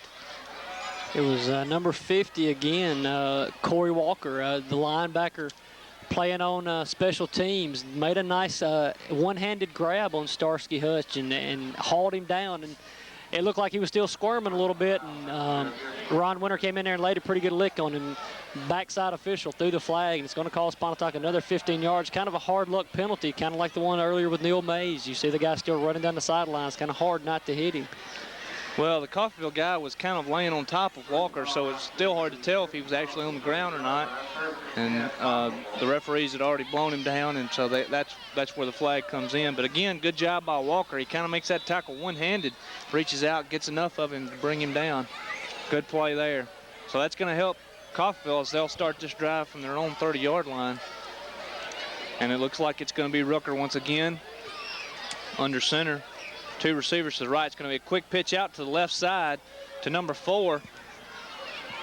That's Eric Spearman, and he gets maybe a yard. Good job by Jeffrey Hall and Neil Mays. Our linebackers get over there and fill that gap pretty quickly. Rob Pickett was also in on the quick pitch. He did a good job of disrupting the play, maybe broke up their running backs' first couple of steps, kept his speed from getting up and allowed other guys to catch up and make the tackle. I'm not sure why they haven't put the Logan kid back in at quarterback. He really impressed me in the first half. But I really thought he looked good, but they seem to be going with Rooker here in the second half. I don't know if it's maybe an injury situation or what, but Rooker's going to hand off up the middle to number 3, Mitchell. He's going to get a big run, and he kind of catches the Warriors out of position. Looks like nobody was there for the tackle, and the secondary comes up and makes the stop. That's going to be a first down for Coffeeville. They kind of, what they did, they faked that little quick pitch like on the play just before. I guess you could call that play a setup play, and the middle just kind of parted like the Red Sea, and just a quick handoff to Marquez Mitchell, and he burst up the middle for about a 10-yard gain. A nice job setting up the play previous to get the big 10-yard gain. It'll be 1st and 10 now for Coffeeville as Rooker brings his team to the line of scrimmage. He's got a receiver split left. He's going to drop back to pass. He's looking for Spearman. He's got him on the flag pattern, and he hits him at the sideline. And he's going to have the reception down to about the 36-yard line. Good pickup there for Coffeeville. Kind of ran a little post corner again, kind of broke the post into the middle of the field and then broke it back out toward the sideline. It was turned our corner and our safety around, and it was a nice pass where only he could catch it. Made a nice reception, stepped out of bounds for a big, probably close to a 20-yard gain and a first down.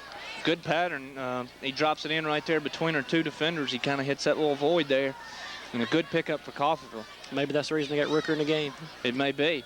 As he'll drop back to pass once again. He's looking down the left sideline for Starsky Shaw. He's going to throw this one up, and it's going to be picked off by Ron Winter, still on his feet. And he's still on his feet. They can't bring him down as he breaks loose. Amazing play here by Ron Winter, as now he'll be brought down on about the 24-yard line. He made an interception. They kind of fool me once, shame on me, fool me once, shame on you, fool me twice, shame on me. He wouldn't bite on the out that time and went down the field and made the nice interception. And the receiver had him held up for, it seemed like a good 2 or 3 seconds, and he finally worked himself free and probably had about an 18-yard return there on the interception. A nice play by Ron Winter. Good job, showing a lot of tough running, a lot of strength there, refusing to go down. Looks like Shaw had him by the foot, and he was able to wiggle loose and pick up a lot of yards there as the Warriors start out on about their 24-yard line. McBride calls out the cadence. Looks like it's going to be a handoff to the right side for James White as he gets a little bit of running room. Maybe he gets out to about the 28-yard line. It's going to be a pickup of about 4 or 5 yards. James White runs the ball hard. I like the way he plays football. Moved in as a new student to Pontotoc last year. Came in about the 3rd game of the season. And he plays the game hard. He plays the game like it's supposed to be. I think he's just a junior. Maybe we'll have him back for another year. I like the way he plays. He is a junior. We'll be back once again for Pontotoc. Jeff Kirk comes in at the tailback position. He's a senior, and the give will go to Kirk as he goes off the right side. Big pickup. He gets close to the first down stick, but we've got a flag coming in here, and you would think that might be coming back. It's in the spot of holding. Look like by the referee's hands, it might be number 66. That'd be Kendall Crum. He gave the same number twice, and I think that's what his hands were saying. Maybe that's what sprung Kirk. Kirk's a pretty good story, never playing football until this year, and he's come out and been a pretty good running back. He's been nursing a little back injury for the last couple of weeks, so it's good to see him back out again. Well, Kirk came out, as you say, in that first game and really carried the ball a lot and had some good carries. And I tell you, that's a tough play because it looks like the hold actually occurred on the opposite side of the play. So probably didn't really have an effect, but they'll still mark it off here, and the Warriors will have to regroup and come up with a big play here. Yeah, you'll see that a lot of times. The play will be totally away, and the backside official is the one who throws the flag. Has nothing to do with it, but I guess he considers it important enough to throw that penalty flag. It's going to bring up a 2nd down, 20 situation here for the Warriors. Jeff Kirk remains in at tailback. We've got McBride under center. And again, the handoff is to Kirk, and he's get the outside. He's got a lot of running room. He crosses the 30-yard line. Big run there by Jeff Kirk, showing some good moves and a lot of big burst of speed once he got to that corner. And that's going to be close to a 1st down. He got outside and got one-on-one with the cornerback and had a little stiff arm action and shoved him out of the way. And kind of like Edrin James style, didn't run out of bounds, ran back to the middle of the field, not afraid of contact. And that's what you like to see out of your running back. Somebody who's not scared to stick his nose up in there and get it dirty. Absolutely. It's going to be a 3rd and 1 situation here as we're coming up on the 3-minute mark left in the 3rd quarter. We've got Kirk still in the backfield. McBride, he's going to keep it himself straight up the middle. He's got a lot of room. Good surge by that offensive line and his center, giving him room to run. And looks like he's going to pick up about 4 yards and to about the 39, 38-yard line, as it'll be a 1st down and 10 for the Warriors. Not sure if that was a call play or if that was just a read on McBride's part. Nobody lined up over the center on the 3rd and 1, so he took the snap and he went right up the center's back and picked up a good 4 or 5 yards. Kind of difficult to pick up that many yards on a quarterback sneak. Good job there by McBride. He's going to, this time going to be a handoff to the right side. That's going to be Kirk once again, and it's going to be stripped. The ball's going to be down, but looks like the Warriors are on top of it. Big break there for Pontotoc, as maybe Kirk showing a little bit of rust, as you say, missing some time and getting back in there. And he drops the football, and looks like we may have a couple guys shaking up. Braden Bishop and Brian Rooker still down on the field. Looked like they were both diving for the football, and they might have collided head to head. I'm not sure if maybe it's just shoulder to shoulder, but they did collide pretty hard. Kirk running the football in his hand toward the defender. He needs to learn to switch that to the outside hand. I was about to mention that before the fumble, but he beat me to it after he put it on the ground. And Bishop is up. He's walking a little gingerly there, but Rooker still stays on the field as they're attending to him here. We hope that's not a serious injury. Brian Rooker's been a big part of this Warrior offense and defense. Done a good job at outside linebacker position. Seen a little bit of movement, so that's always a good sign when you can see. While there's a break in action, we want to mention our sponsors here once again. We've got Tudor Funeral Home of Pontotoc, Jackson Implement Company, Montgomery Drugs, First National Bank, JB's Quick Stop, Russell Oil Company, People's Bank of Pontotoc, Hangouts Daycare, Ken Nallen Insurance, OneCallIncorporated.com, Daffodils, Flowers and Finery, CNR Cattle Company, Springer Discount Homes in Houston, Pontotoc, and Woodland. We've got Stegall Ford, Classic Exteriors, Professional Vinyl Siding Installation located in Houston, and Hunter's Hollow of Oxford. And Rooker is up on his feet as he comes to the sideline, and they're still attending to him. But looks like that's a good sign that he's up on his feet. Good to see him walk in. Looks like he might have just got his bell rung. Might have had a little stinger, maybe down his little nerve burn down that shoulder, and those are never any fun. So, but it is good to see him walking off. I won't say on his own power, but some of it anyway. And one thing about it, they'll take good care of him here on the sideline. They always, we always have a good crew of medical personnel there ready to assist our players. Wayne Mahon and the crew down there attending to him. And something you don't always see in high school football is a good training staff. And that's one thing Pontotoc has got something to be proud of, because normally you'll have Dr. Mitchell or Dr. Montgomery down there too, and they're always there right on top of everything, making sure everybody's okay. Absolutely, and you know, football's a funny game. You never know when something serious may occur, and it's always good to have those trained professionals there that can attend to them. As we're set here to get underway again, it'll be 2nd down and 5 for the Warriors. We've got Kirk still in the backfield, McBride under center, and Winter, and not sure who our wing back here is. It's James White at the other wing back, and looks like we've got another fumble, but Winter picks it back up, makes a big gain as he's out to near the 41-yard line. Big play there. Running the same little play. There's a lot of people at the same place at the same time as he's trying to hand it off and to put the ball on the ground. Luckily, Ron Winter probably has the best hands on the team. In a full run, was able just to reach down, snatch it up, and run for about 11 or 12 yards and pick up the first down. Well, as you say, this being a non-conference game, we might can get away with a few things like that, but you can't put the ball on the ground too much when you get in division play. As there'll be a handoff now to the left side, be James White as he runs up in traffic. Good strong running once again as he's out to about the 36-yard line. A gain of about 6 yards on the play. Just kind of powered the ball down the field. They ran a little, brought him back toward the near side off the far side slot, and had a lot of blocking downfield, pushed Coffeeville down the field, picked up about 6. It's a good running by James White. He's been tough tonight, been filling in for Ellis Scott. He's had to step up, and he's done so. He filled the role well. He really has, and James White at 5'9", 180, he's got that low frame. He runs low to the ground and shows some good strong running. He's in motion here as they're going to fake it. McBride's going to be back to pass. He's under pressure, and it's going to be 34. Mitchell getting a sack on Jason McBride. Well, that's the 3rd time we've tried to run that play, and the first 2 times it was successful. I guess Coffeeville was tired of being fooled, so McBride couldn't sidestep the defensive end on the rush that time, and he wrapped him up, made a nice tackle. Melvin Mitchell played well on both sides of the football. Got to be getting a little bit tired, you would think, but he's still playing hard. Well, Coffeeville, certainly they don't have the numbers that Pontotoc does, so you'd think conditioning would be a factor here late in the game. And as you say, most of those guys are playing definitely both ways. So Pontotoc might have an advantage there. And it looks like we've got a timeout on the field, and we'll take it with them.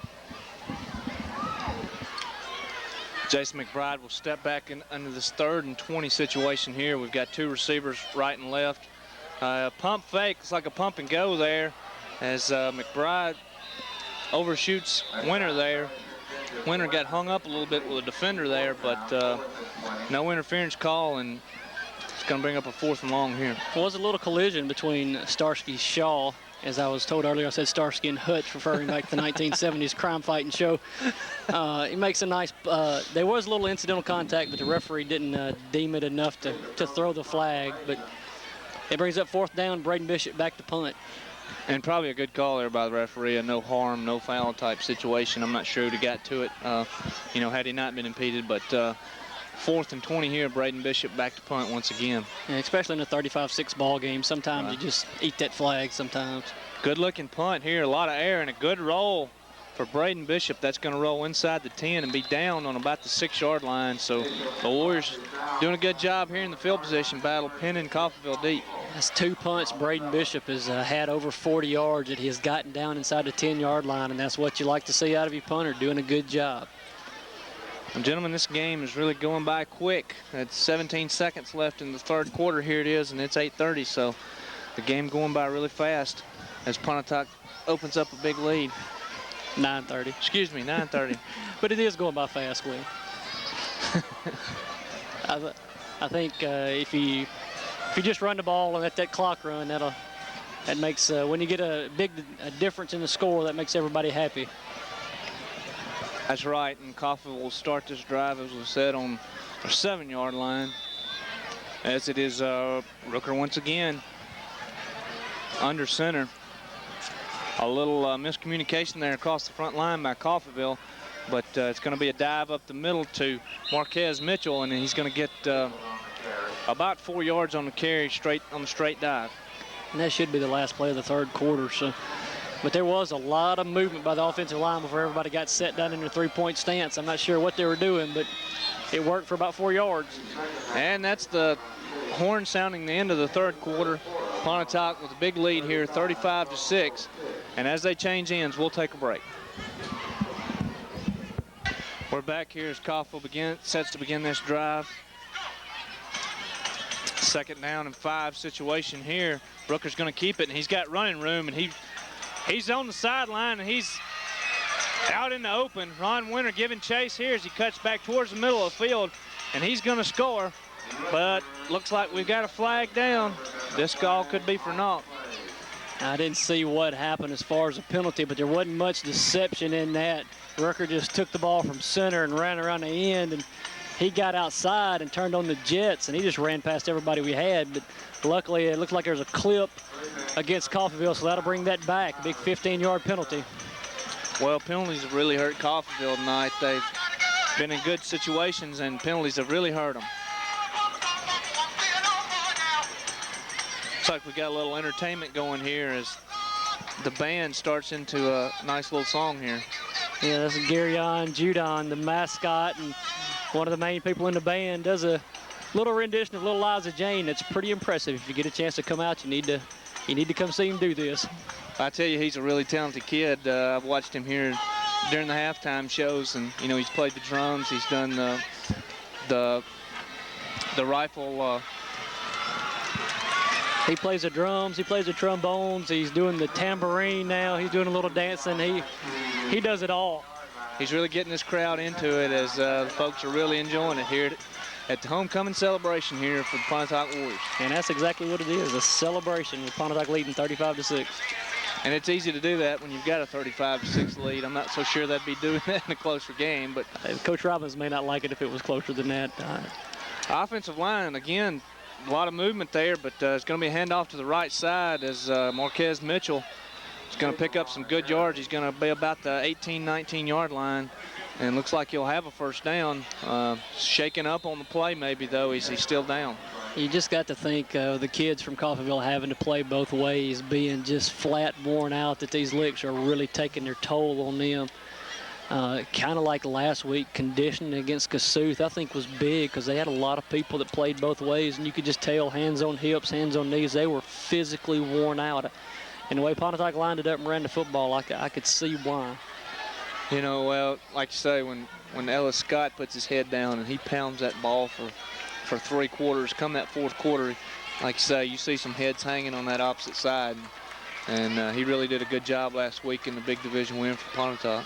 It was a good way to start it out. You know, when you get against teams like Ripley and South Tilla that we got coming up next week, who's going to just air it out, kind of a similar offense as the Shannon Red Raiders, it's going to be big to have him just running up the middle and eating that clock up. You keep that high-powered offense off the field, and that's something Mississippi State tomorrow has to do against Florida if they have, in my opinion, any chance to win the football game. Yeah, that's going to be a big test for Mississippi State, coming off the disappointing loss against South Carolina. And, of course, Steve Spurrier's bringing that high-powered offense in there, so the Bulldogs are going to have to play big.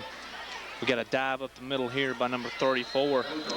And that's Melvin Mitchell again, picking up good yards, but we got flags coming in. I think we're going to get a face mask probably on Jeffrey Hall. I don't think he grabbed it and jerked. I think it should be just a 5-yard face mask, but who knows? Last week against Kossuth, we thought we had a 15-yarder and they only called it 5, so it may go for the big 15-yard variety.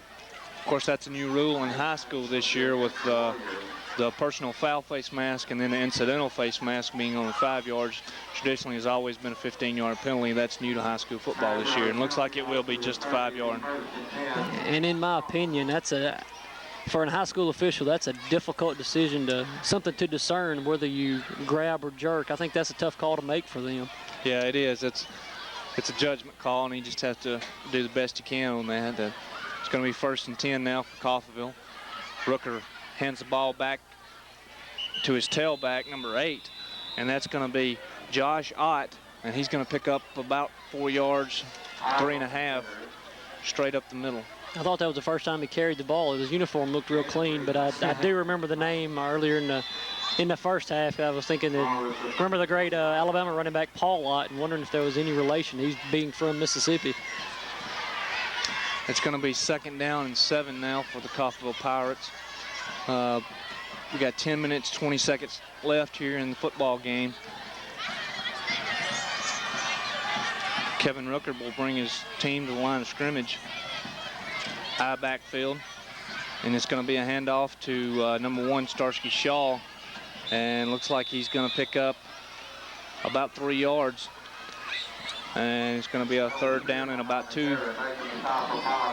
Coffeeville just being content to run the football, maybe working on their offense for next week. It doesn't hurt Pontotoc any, just have them run that clock off. There's 9 minutes and 45 seconds, and if they wanted to take another 9 minutes and 45 seconds off, I don't think Coach Robbins or Pontotoc would mind either. Get this game over with without any serious injuries and get ready for the division play next week. Well, I'm sure Coach Robbins would be real pleased with that. We don't need any kind of big injury bugs to jump up now in a non-division contest. Kevin Rooker under center now in the I backfield once again. He's going to pitch back to Shaw. And good play there by Rob Pickett coming up from the outside, making the tackle there for a loss of about 1 yard. Rob Pickett has really played well this year from his cornerback position. I guess that's the position he's playing, cornerback. Maybe something similar to the Mississippi State dog safety. Just kind of lines up in a spot and rushes. He's disrupted a lot. Last week he had an interception and he had a fumble recovery. He's done a good job in his playing football this year. Yeah, and at 5'8", 150 pounds, he really wads it up and throws it at you. He's done a good job. If you just know the kid, he's a ball of energy to begin with, so it's nothing. I think the game of football just fits his personality to a T, and he plays it. It gives you 110% every play. That's just the way he is.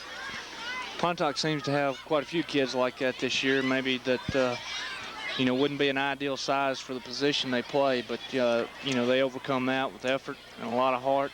And we've gotten some good plays out of some kids like Kevin Westbrook playing at the down line position. He's been real active, and I think that's a reflection of the coaching staff. They do a good job with these kids, and they're willing. They're good to the kids, and they're willing to work hard for their coaches. And that all goes back to Coach Robbins and his staff. I think they've done a good job with maybe a few question marks to start the year, and Pontotoc has done really well, ranked 13th in the state, the highest ranking since about 1992, I believe. It is definitely a real good start for Pontotoc Warriors now. Is Rooker will keep it over the outside. He's got good running room, rolls out to the left, and there's no defenders. And that's a big gain for Coffeeville as he gets out of bounds, and he crosses midfield to about the 48-yard line of Pontotoc. Looked kind of like the same play that he ran for the touchdown. It was called back on the clip. He maybe had a little bit of a fake to a running back, but it was basically out of center and around the end, and it was another good run. Rooker's real quick with the football. He's a good running back. Good with the ball. Maybe not running back, should say, but he runs the ball well. Well, Rooker is one of the few seniors they do have on this team, so they'll miss him next year. But looks like they've got a stable of young talent, and looks like they'll be set for the future. Got a little movement on the right end. The tight end jumped, trying to point toward Pontotoc and say it was him, but I don't think there was any doubt that it was 89 that moved first for Coffeeville. And indeed, the indication from the referees, we got a legal procedure from Coffeeville. Both guys pointed at each other that time, but I'm still not so sure that Coffeeville But we've got some discussion here by the referees, so. If they call it offsides on Pontotoc, I'm not real sure what they're seeing, because the tight end definitely jumped across the line of scrimmage. Well, appears the flag came from the back judge, so looks like he would have the best view of maybe Coffeeville's offensive front. But definitely, that would be his call. That wouldn't be. It looks like he has called a. Man, I haven't seen that call in so long, I've forgotten what it is. I'm not exactly sure what that is either, but. Yeah, illegal conduct or some kind of, maybe something was said or something was hit. It's kind of a late hit, roughing type penalty. But that was kind of a strange indication by the official. I'm not sure. I didn't see the penalty, but looks like Pontotoc's going to call timeout. Coach Robbins not happy and is going to discuss it with the referee.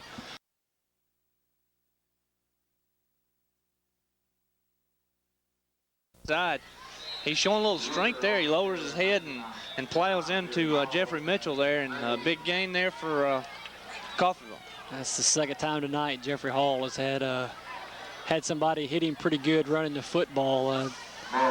He'll be sore tomorrow. He just had a good head of speed. Not necessarily the size difference as it was in the first half, just a lot of speed built up by Rooker. Again, I'm not so sure if it was a broken play or if that was the call. He just it looked like he faked, maybe looking for somebody to hand off, and took off and ran. He's good with the football in his hands. 2nd down and 2 here.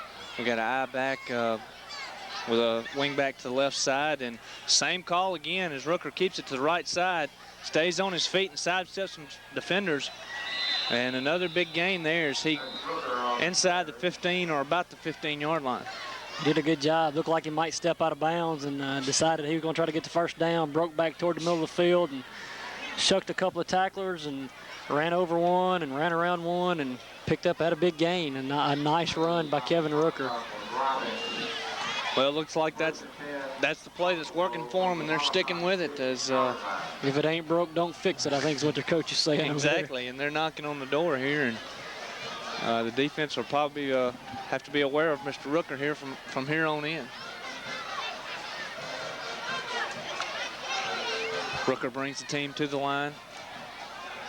Again, I'm not sure what that is. They're shuffling that lineman over.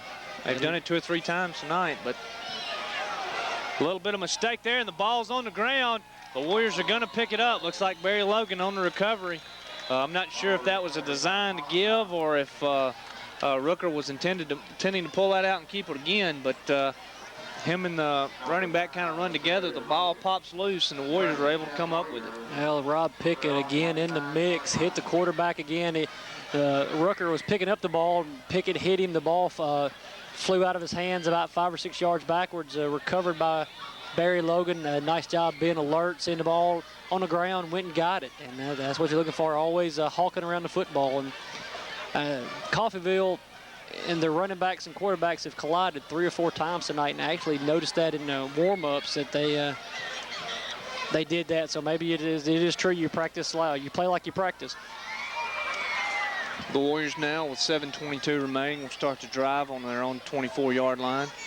He motions to his receiver. Jay Grisham split to the left, and looks like he's back to pass, looking to his right side, and he's rolling out, still rolling. He's going to keep it, and coming up to make the tackle there is number 5 for Coffeeville, Lamont Kimball, coming up to make the good stop. Looks like a pickup of about 3 yards. I think that's about the 3rd solo tackle for Lamont Kimball tonight. He did a good job earlier on James White on 2. And it was just he and White, and he made a nice tackle. And that was a good job of going low and getting the bigger McBride down to the ground. And, normally your quarterback getting much bigger than your cornerbacks, but for Pontotoc, there's a little exception. McBride's a good-sized youngster, about 5'10", 200 pounds, and number 5 went low and cut his legs out from under him. Not much you can do, no matter how big you are, if you don't have your legs. 2nd down and about 7 to go. As they're going to be a handoff to the right side. This looks like Kirk, and a good run there as he brings it out across the 30 to about the 32-yard line, and that's going to bring up a 3rd down and about a 3 situation. Another tackle by Kimball out there on the corner all by himself. He's made some good tackles. Kirk has really come in and shown some good moves here. Of course, he had the 1 fumble, but has really run the ball well other than that. A lot of speed, a lot of power, and it's good to let them spell James White a little bit. White has run the ball hard all game, and now they're letting Kurt. He's taking over and taking the reins and running just as well as White has been. McBride under center. It's going to be a handoff to the right side again. Kirk, good running room as he crosses the 35-yard line, and will pick up a first down here for the Pontotoc Warriors. Going to be enough for a first down. He's got to learn to get that football in the outside hand. I'm afraid. Like earlier, it was stripped by an inside guy, and that's what's going to happen if he doesn't get that thing on the outside. I'm sure the coaches will see that, and we'll have him working on that next week. But it looks like we're going to get a timeout on the field, and while there's time on the field, we'll take time with them. 1st and 10 here for the Warriors, and McBride settles under center. He's got Kirk in the backfield. Ron Winter and Jay Grisham are split backs, and the give is to Kirk. Off to the right side as the blocks don't quite develop. He gets a couple of yards, but as he has to kind of stand around and wait just a minute, the defense catches up with him. Yeah, it looked like his offensive lineman might have gotten in his way, and Kurt kind of put his hand right in the middle of his back and shoved him about 3 yards down the field. And it looks like Pontotoc is just content run the same play 3, maybe 4 times in a row, just eating up clock. And Kirk is doing a good job. He's running the short side of the field, staying in bounds and letting that clock run. And that's key right now to keep that clock moving. Let's get this game over with and get ready for South Tillon next week. Coach Robbins starting to work in some of his younger guys, getting them some valuable experience here as McBride stays in under center. It's going to be a give to Ron Winter off the right side. And he's going to be tripped up there by Mr. Kimball. And it looks like he had some room to run, but tripped up there. Kimball did a good job fighting off the block of Eric Finch and making the tackle basically at the same time. And if you tackle Ron Winter, you're doing a full-time job because he's slippery with the ball in his hands. He does a good job of making people miss, and Kimball did a heck of a job making that tackle out there. It's going to be 3rd down and 4 for the Pontotoc Warriors as it's Kirk in the backfield. We've got James White and Ron Winter, the 2 setbacks, and you've got McBride under center. He's going to step back. The handoff is to James White, and the defense is not fooled as 89 and number 75 come up for Coffeeville, making a big stop. I think they've seen that play enough tonight. They had that one read pretty good, and James White kind of paid the price. They came through the line basically untouched and hit White pretty good on that sequence of play right there. It's going to be 4th down and about 7 yards to go. So the Warriors are going to be back to punt. This time will be Dustin Robbins. We've got a change in the punter here. So it looks like both of our punters, Braden Bishop and Brian Rucker, both are out with their shoulder pads off. So we're going to let Dustin Robbins, I guess our 3rd-string punter, take a shot at this thing. And a good-looking kick, a lot of air under that football, and a good punt there by Dustin Robbins. And a great roll here as that ball's going to reach to about the 20-yard line. Good job there by Dustin Robbins punting the football. That's a nice way to come in, start your punting career with a 43-yard punt. Hit it high, had a little spiral to it, not much of a turnover, but it hit and rolled, and that's what you're looking for. Well, as the clock ticks down to 3 minutes, 20 seconds left in this football game, the Warriors are leading 35-6 here, and looks like Coffeeville is going to start substituting as well, so we'll see some young guys getting some valuable playing experience here. And that's good. You know, you don't want to look toward the future, but sometimes it's good to get people in and to plan for that future. And you can't always look for tomorrow, but sometimes it doesn't hurt. Well, and you never know when injuries creep up, and you know you have to call on those guys. That's exactly right. So this experience will hopefully benefit us down the road. The give is up the middle to number 44 for Coffeeville. That's Ricky Ray Moulton, and he picks up about 5 yards on the carry. That's a new name tonight, uniform clean. Runs the ball one time for 5 yards, and they take him out. Heck, I might ought to leave him in there. He picked up 5. I'd run him again. Coffeeville comes to the line here. Looks like we've got Starsky Shaw in at quarterback now. Handoff is up the middle, and it goes nowhere. Good penetration there by the defensive front, and almost as soon as the Coffeeville tailback receives the football, he's met right there and lost a couple. Number 54, that's a new number to me. I'm not sure. Ryan White did a good job of submarining, getting in there, and He almost took the handoff. He penetrated so much. He was in there as he handed the football off. Did a good job of making the tackle. Ryan White, 5'9", 240, sophomore, coming in making a big tackle here for the Warriors. It'll be 3rd down and 6 for Coffeeville, as Shaw will bring his team to the line of scrimmage once again. It's going to be a handoff to his tailback, and that's number 8. And he's going to get maybe a yard, maybe 2, as Josh Ott on the carry. Coffeeville again, just content to run the football, looking to get back to Yalobusha County, getting ready for next week. Maybe they've got division coming up next week. Maybe they don't want to get anybody hurt. That's key, and maybe the reason they've got Rooker out of the game. He's a fine football player, and don't want to take any chances. He's basically been their whole offense. I mean, they did score on a long pass to Spearman, but Rooker has toted them in the second half. It's going to be a 4th down and 4 situation for Coffeeville, and looks like they're going to be back to punt. Kevin Rooker back to punt. Ron Winters stepping back for the Pontotoc Warriors to receive. Has not had a chance to return one, as the punts have been offline all night. Maybe gets a chance here. And here is a punt, and looks like he's going to call for a fair catch at about the 45-yard line. And the Warriors will take over maybe for the last drive of the football game. I think with 1 minute and 11 seconds to go in this football game, the fair catch has been the smartest call all night. Don't want to take a chance on getting anybody hurt. And while we've got a break in action, once again, I want to run down this sponsor list.